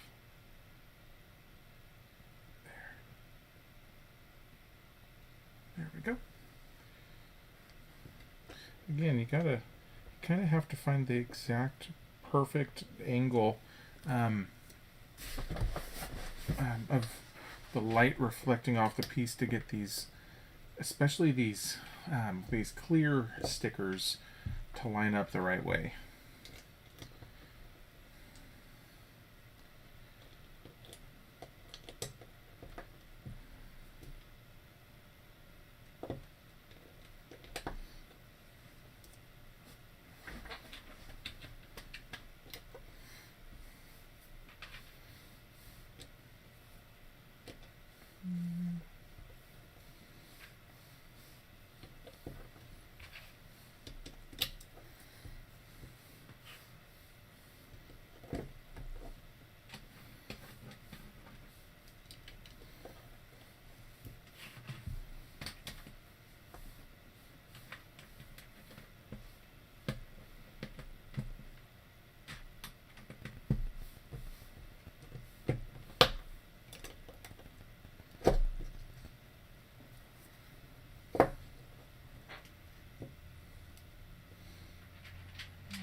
Only one rest sticker there, okay.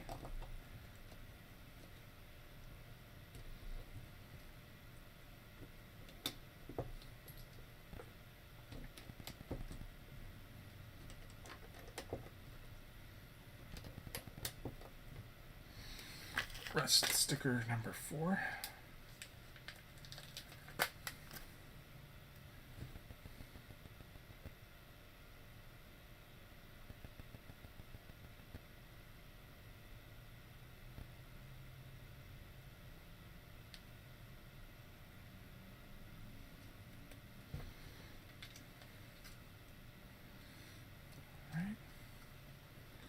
Okay, you can see here now. There's kind of a multi hinging mechanism going on in there, and it's actually nice and tight. It works really well. But boy, that was weird putting it together.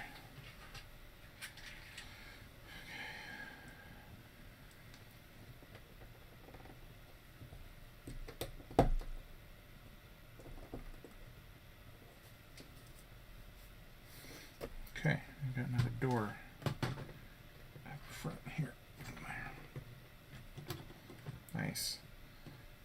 Opens wide open. Cool. Oh, this is a fun set. This is really neat. Okay, and now it looks like we're going to do the driver's door, I assume.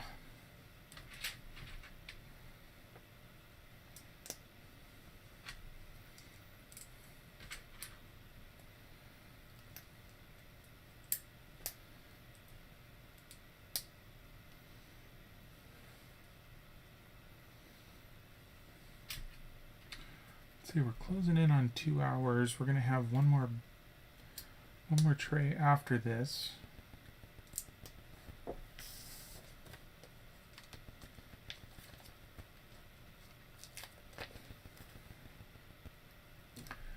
page are we on? We're still.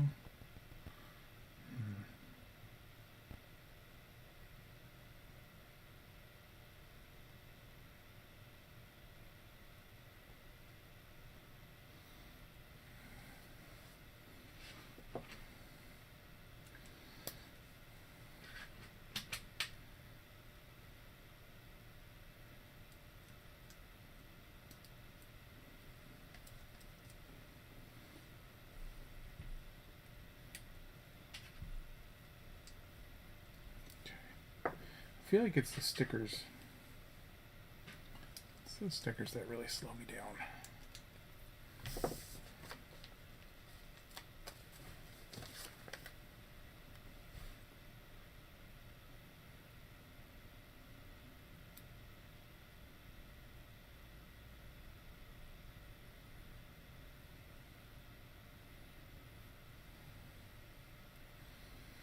Okay.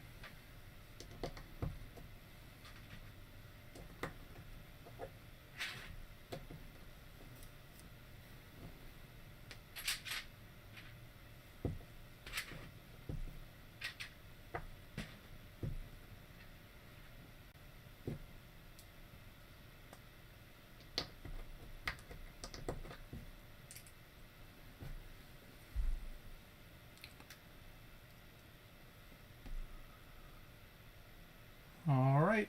Sounds good, Aunt Judy.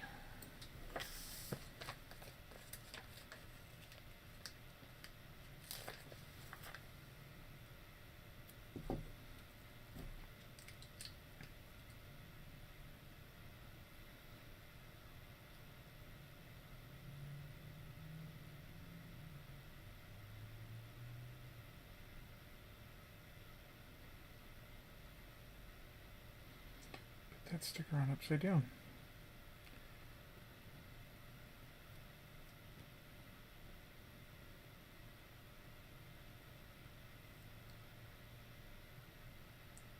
Luckily, it was a little one that wasn't stuck very hard, so I was able to get it off and fix it. Oh, that was a close call. That is absolutely the sort of thing that can keep a person up at night right there.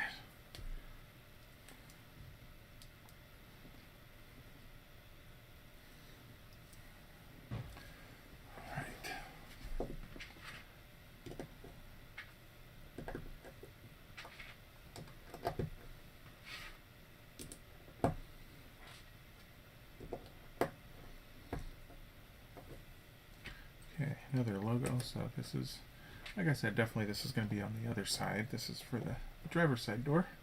The passenger already. It's really cool. Suicide door. No B pillar. The whole thing just opens up. That's really neat.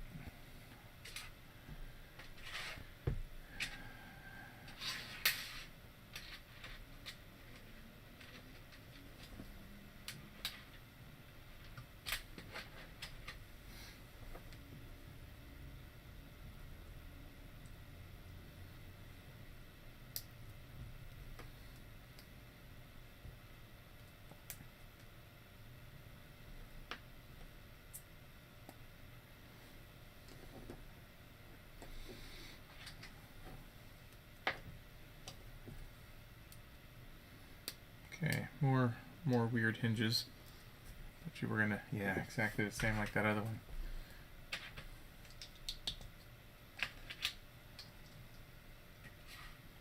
Still feel like I wish they would have just moved this piece one over.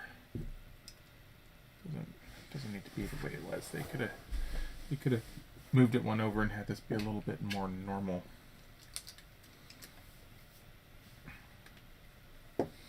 Maybe they did it just to make it more difficult on purpose. Make you feel like you're doing a really accomplishing something impressive with the build.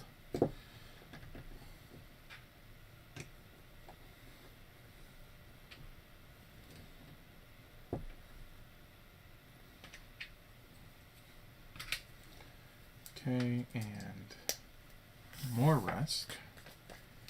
Sticker number 1. We're not even halfway done with the stickers yet either. There's just so much of it in this one.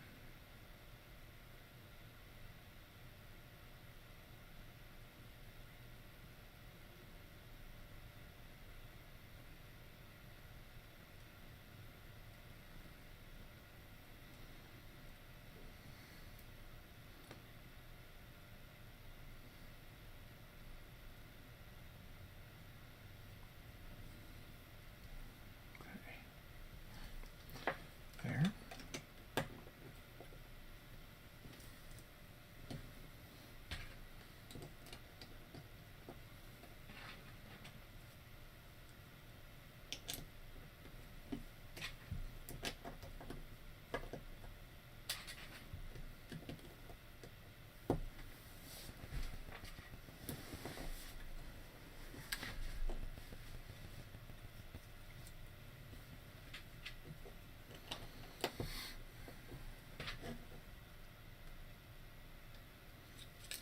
Oh, that's why it's only on one.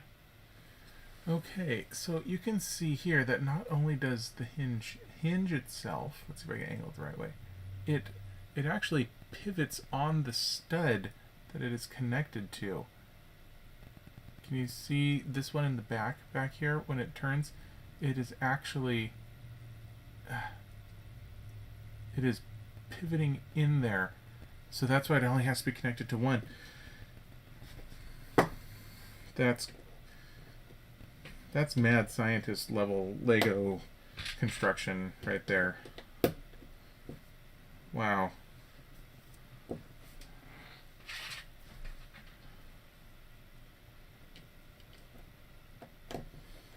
This was either made by somebody who'd been making these things for a long time, or has never made one before and had no prior experience and was just, there was no box for him to think inside of. Okay, another sticker. Sticker number 4. Let's make sure we have it go the right way.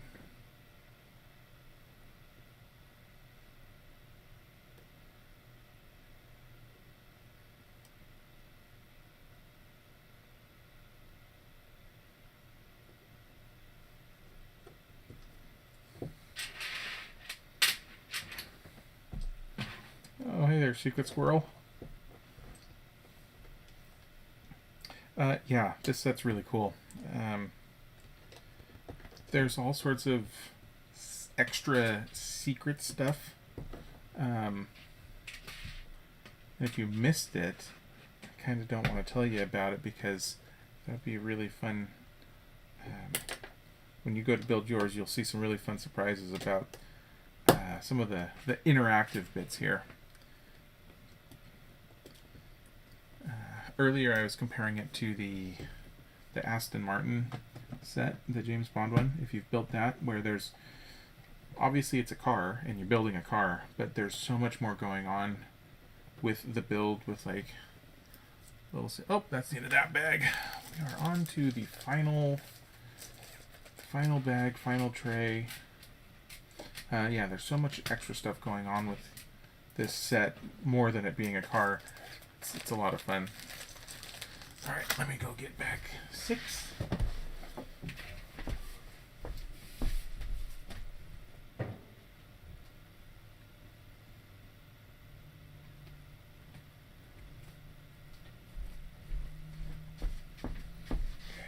Go.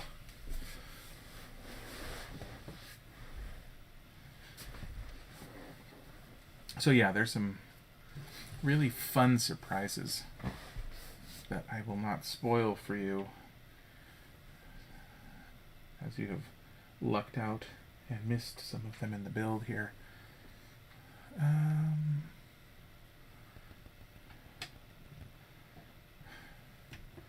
That said, there's also been a not fun surprise that is unintentionally making this a more interesting build than it should. This brick right here. This should have been a 2x3, and it was a 2x4, and I'm just hoping that it'll still all come together.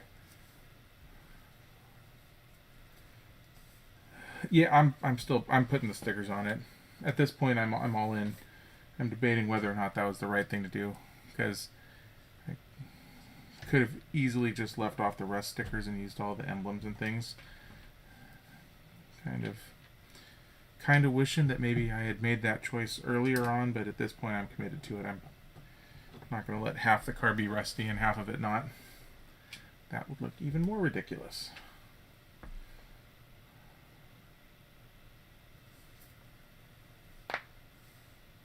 Where's my piece? There it is. Okay.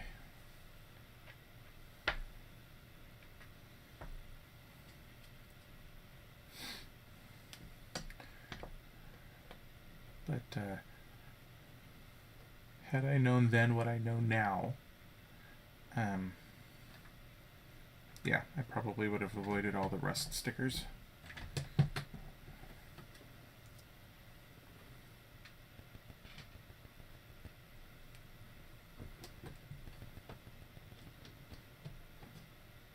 Yeah, I'd say skip them. Just do all the other normal stickers.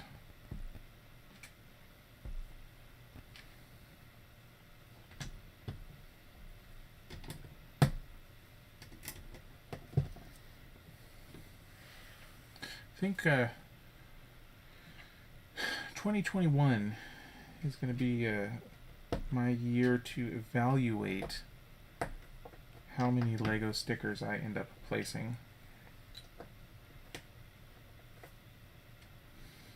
I built the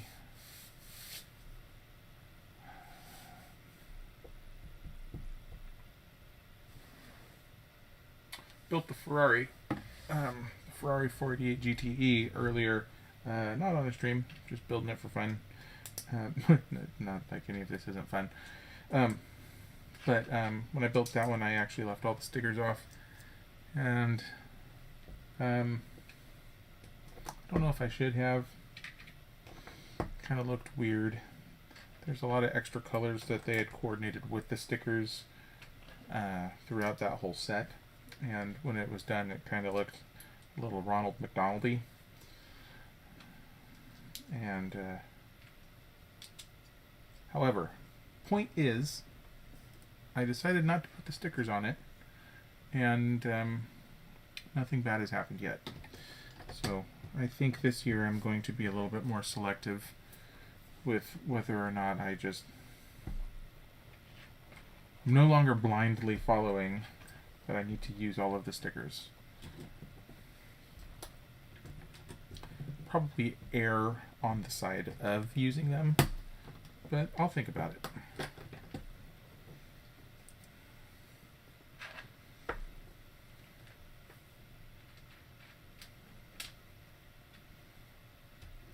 It is very freeing. You're building through and you just decide to completely ignore a sticker here and there. What is that? Oh, that's supposed to be down there. That's where that one goes. I'm not sure if I've ever met anybody who actually likes the stickers. Some people seem to do a better job tolerating than others do.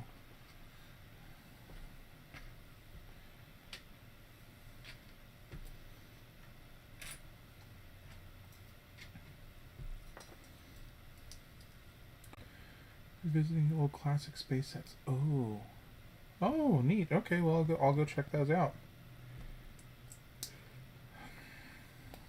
I do have some classic space sets myself.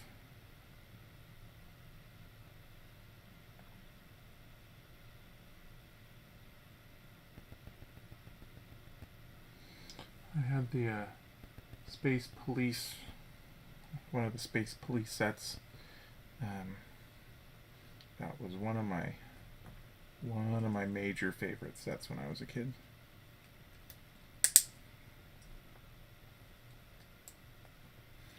Where's this go? This goes over here-ish. Like that. Okay. And this clock goes like that.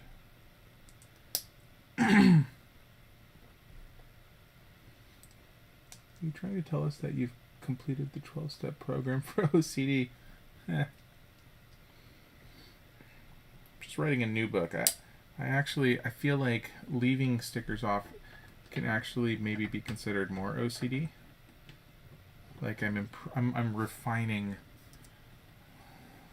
the process. I'm improving OCD.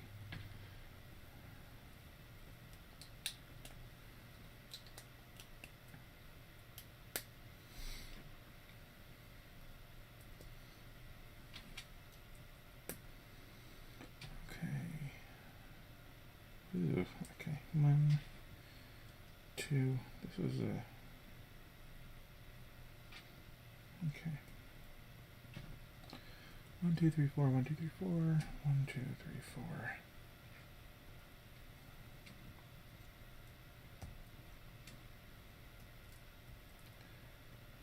Did I get all those mostly straight? I think so. Alright, now for sides and these other spots. Nope, missed again. There we go.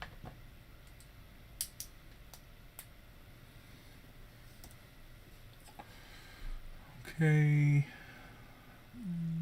Flip that guy around like that. Tape feed over the top.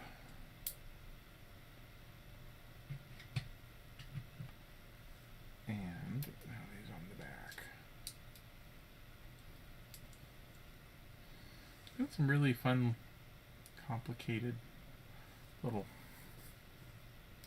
I don't even know what to call that. Components.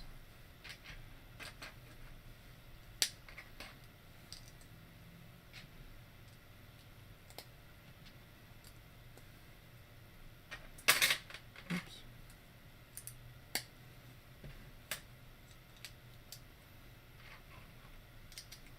Okay. Making another chair.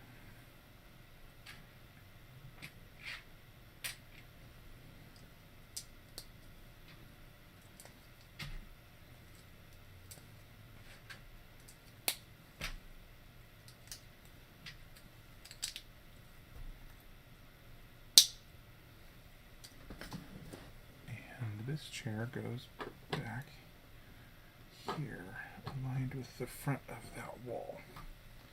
Okay, there we are.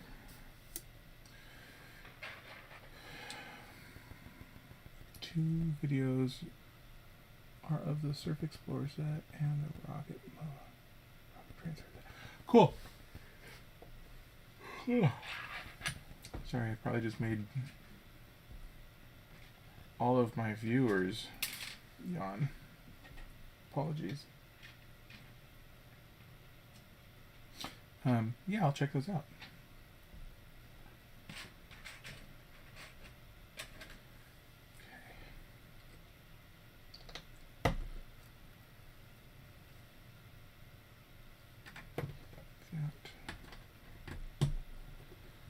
that. And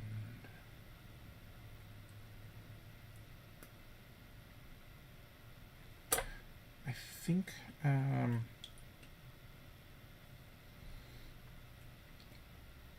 remember what is happening here, but Legos, there's a vote going on right now where you can vote for your favorite classic series, and Lego's going to revisit it. Did you vote for space? I have not yet voted. I think you can get 1, 2, or 3 votes depending on how strongly you feel about things. I have a hard time knowing what to vote for, though. That's a tough choice. Love the space sets, but I also really love the old Knights sets, and it'd be cool to have some classic Knights sets. Classic Knights style sets. Dragons and castles and things.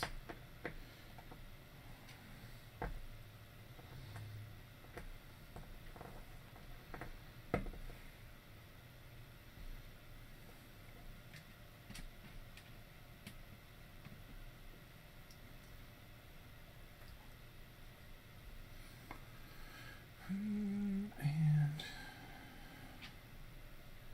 how will that go in that way? Like that.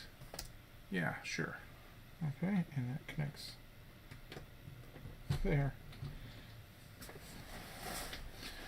Boy, this stuff is fitting together. Like, show you that one that I just...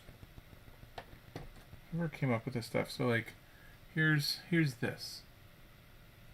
Interesting thing. Pieces go in different directions. And that fits perfectly right here to have this perfect red stripe going across. And it's very cool.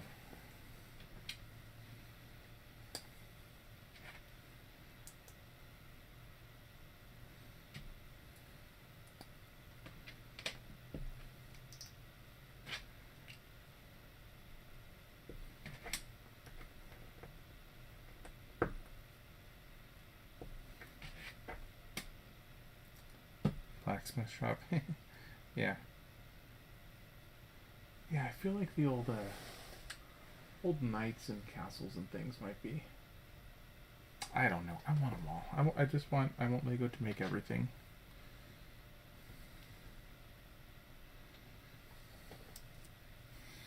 Okay. Now for this side, same thing. Just perfect. Perfect fit.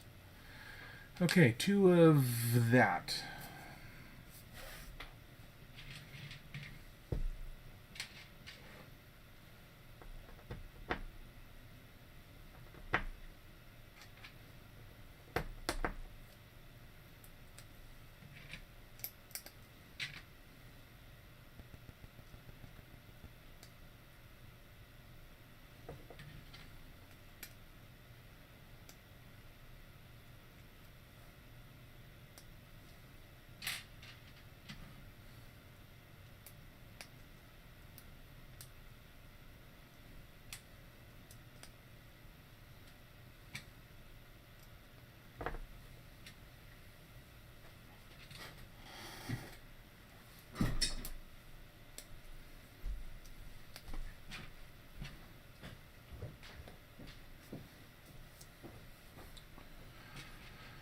All right.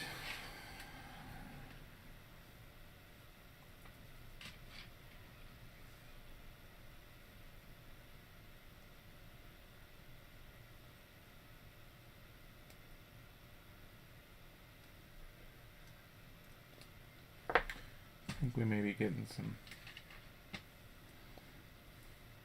classic tail fin action here.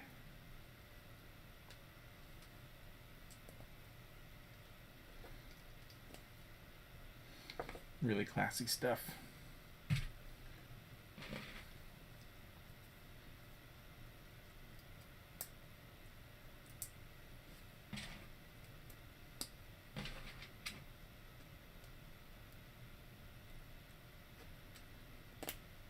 Oh, I missed that, Cordy.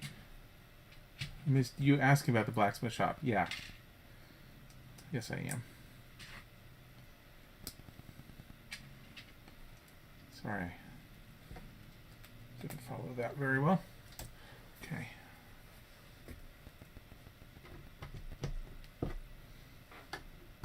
In. Looks like these lay flat too. Yeah, they do. Okay, those go down. Alright, now 2 of these, and I think after this we're going to be done for today, I think.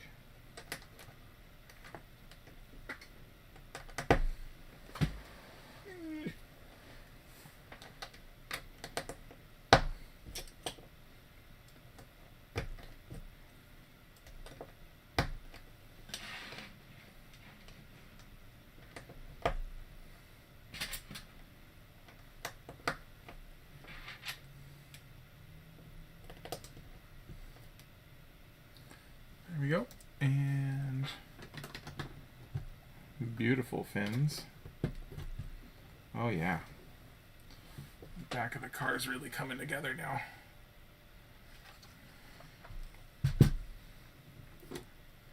Okay, that's that. That's the end of bag 6. I'm gonna call it quits for today. Should be about halfway done. Yeah, we're about halfway through on the pages. There are 12 bags, and we've done 6 of them. So I think this is it for today. Naturally, we'll finish this off tomorrow, same time as always, starting at 2 p.m. Pacific time. So yeah, this is very cool. I look forward to having it be done and then getting to play with the little secret bits and see how that all works. So thank you all for showing up, as always. Appreciate seeing you guys here. Enjoy the rest of your Saturdays, and I will see you all in 22 hours. Bye, everyone.